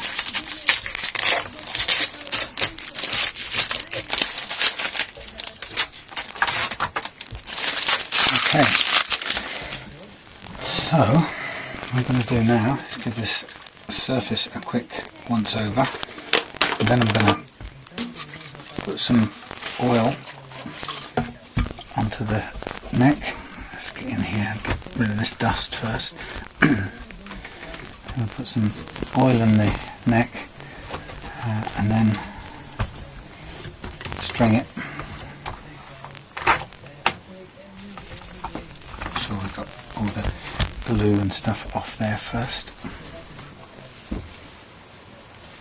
So we'll clean the cloth, or better cloth. See, it's bedtime really, but I can't wait to see this strung up, so I'm going to have to just do it.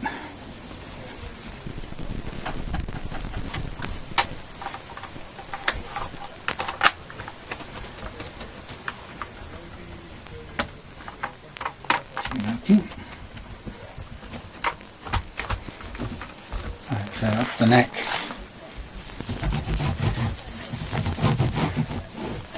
Both sides.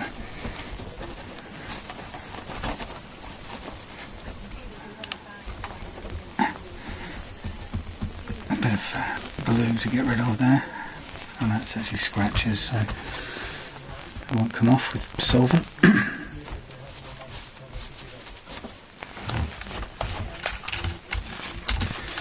Okie dokie. Now before I put any strings back on, I do want to get this headstock nice and clean.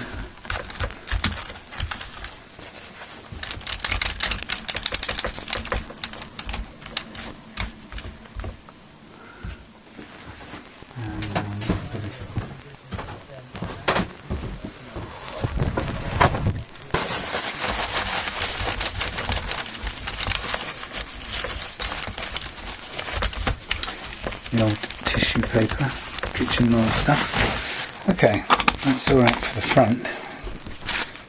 Chuck this away.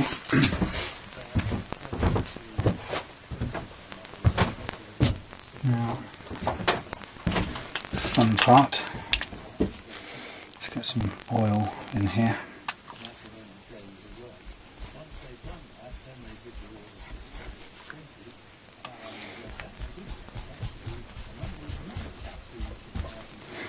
Okay, so I'm just going to rub this in.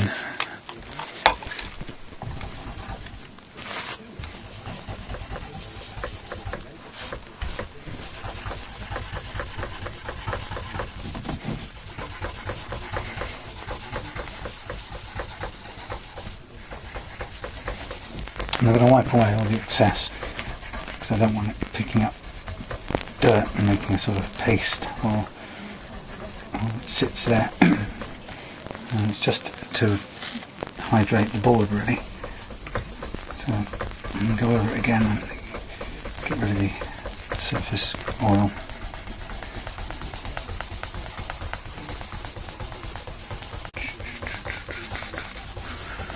And one more time. It's looking nice there.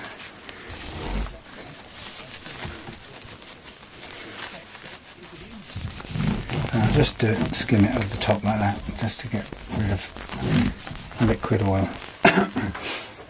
Okay, so now, ladies and gentlemen, I'm ready to put on some strings, and these are the real strings.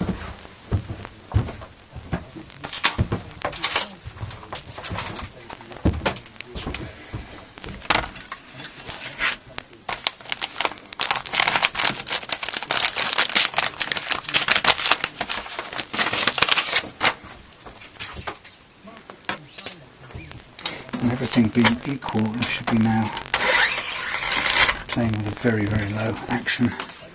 I'm going to do a once over, twice under thing. So I go through all the way till it's taut. Pull it back a whole fret, and then start winding. And I want to go over the loose string first. And then as it comes round, I want the thing to go, taut string to go under the loose string from that point onwards until it's brought in tight. Let me just move these out of the way.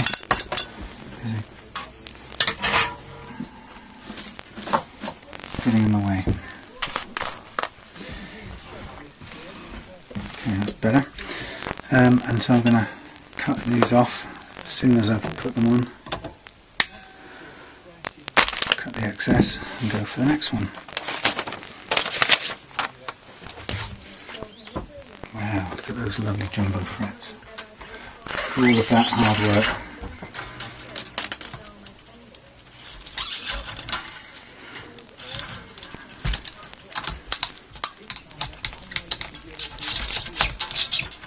Over the top on the first one, and it comes round, bend that up and push that down.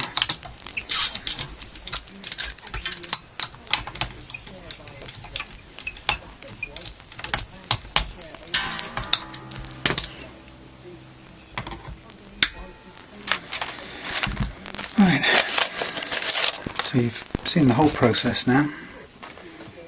You can see it's a lot of stuff involved in getting a guitar like this refretted.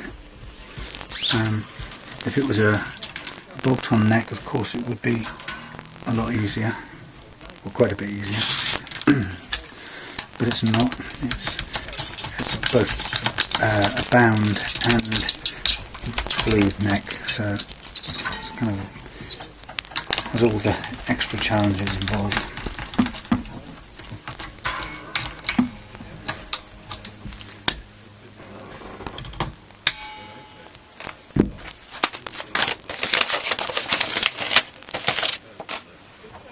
Looking good though.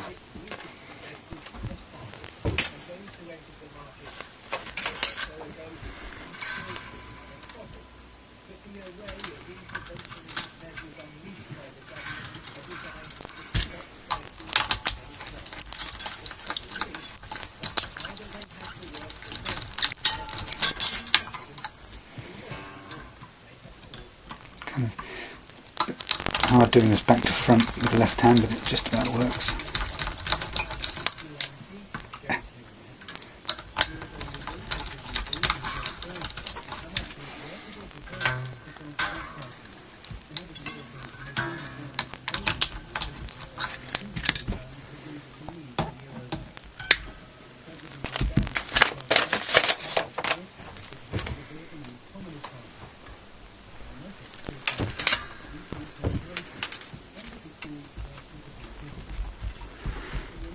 I'll see you now in a minute, or tomorrow, how good these Grover tuners are.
Right.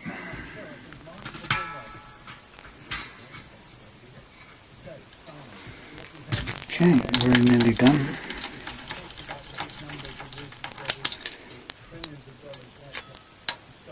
Oh, one way.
trying to do this the right way. I've been doing it a bit too quickly before and kind of melting the whole groove into the tool. So it's kind of, I'm surprised if it lasts much longer the way I've been using it, but you live and learn, like.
Very, very low on the treble side, remarkably low. Oh, pulled that a bit hard. Yeah, very low, probably too low, but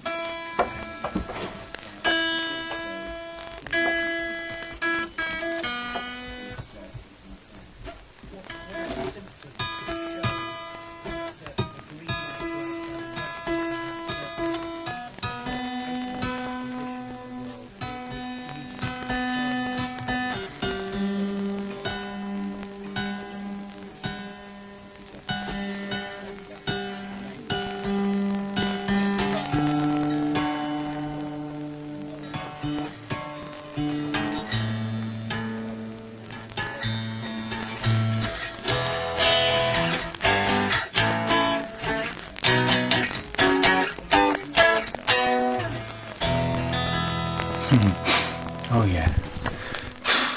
Well,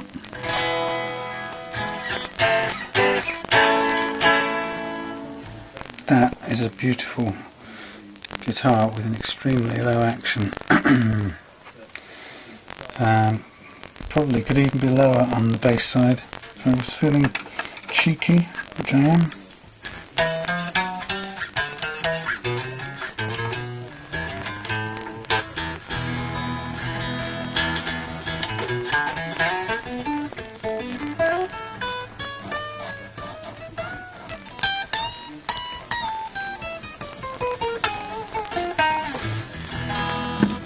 Is ridiculously low, in fact. We'll start there and we'll work upwards from that to a more realistic action. But it's quite good fun to know that even at that low action, the katana accuracy has really paid off, because everything is playing. There's no clogged notes. Nothing's choking out or buzzing out, so pretty amazing considering that's a complete strip out of all the frets, replacement of a whole set of individually radiused frets, and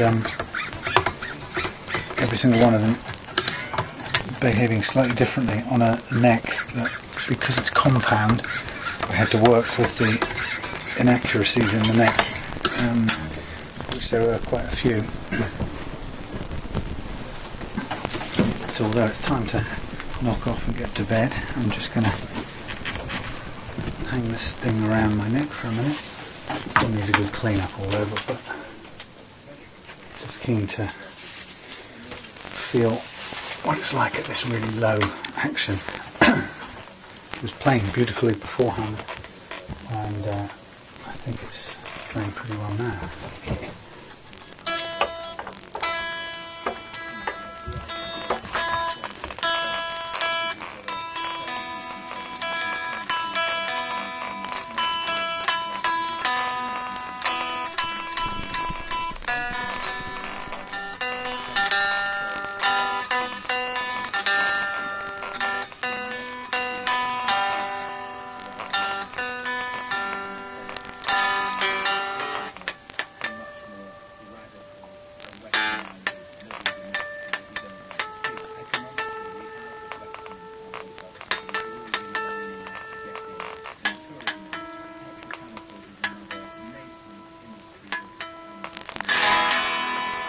Those tuners feel very nice actually.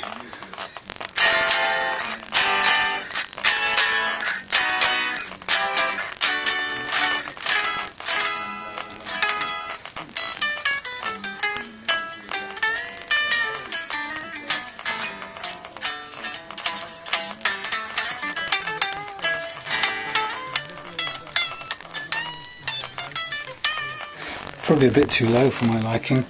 That's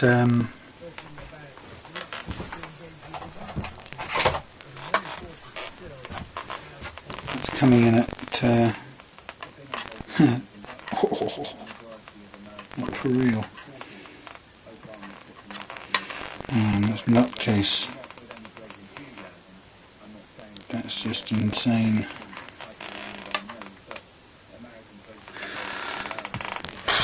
Currently it's on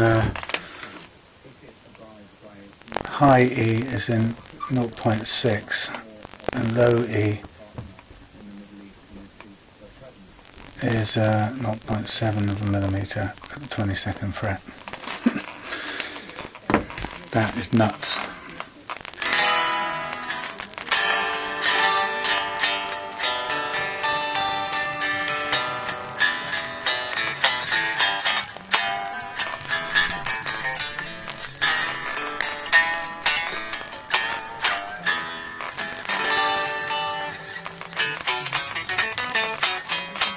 A bit low, but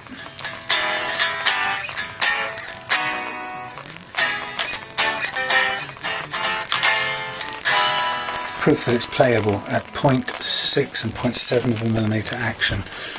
Look at that nuts action there, folks. So there you go. I'm going to call it quits for today, and thank you for spending this long time. Take a couple of quick pictures of how doolally this action is, and then we'll shut up shop and wrap up. I don't really know how we can capture it other than to... Oh, I've got my knees. We'll try and see if we can get a view on this. Right, millimeters. Jesus, I can't even see under here to register.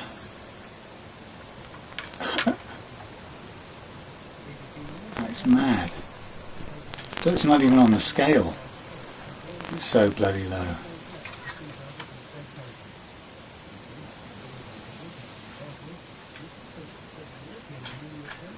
Holy moly.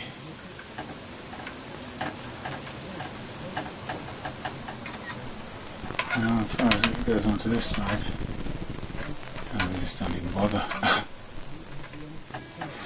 It doesn't even register.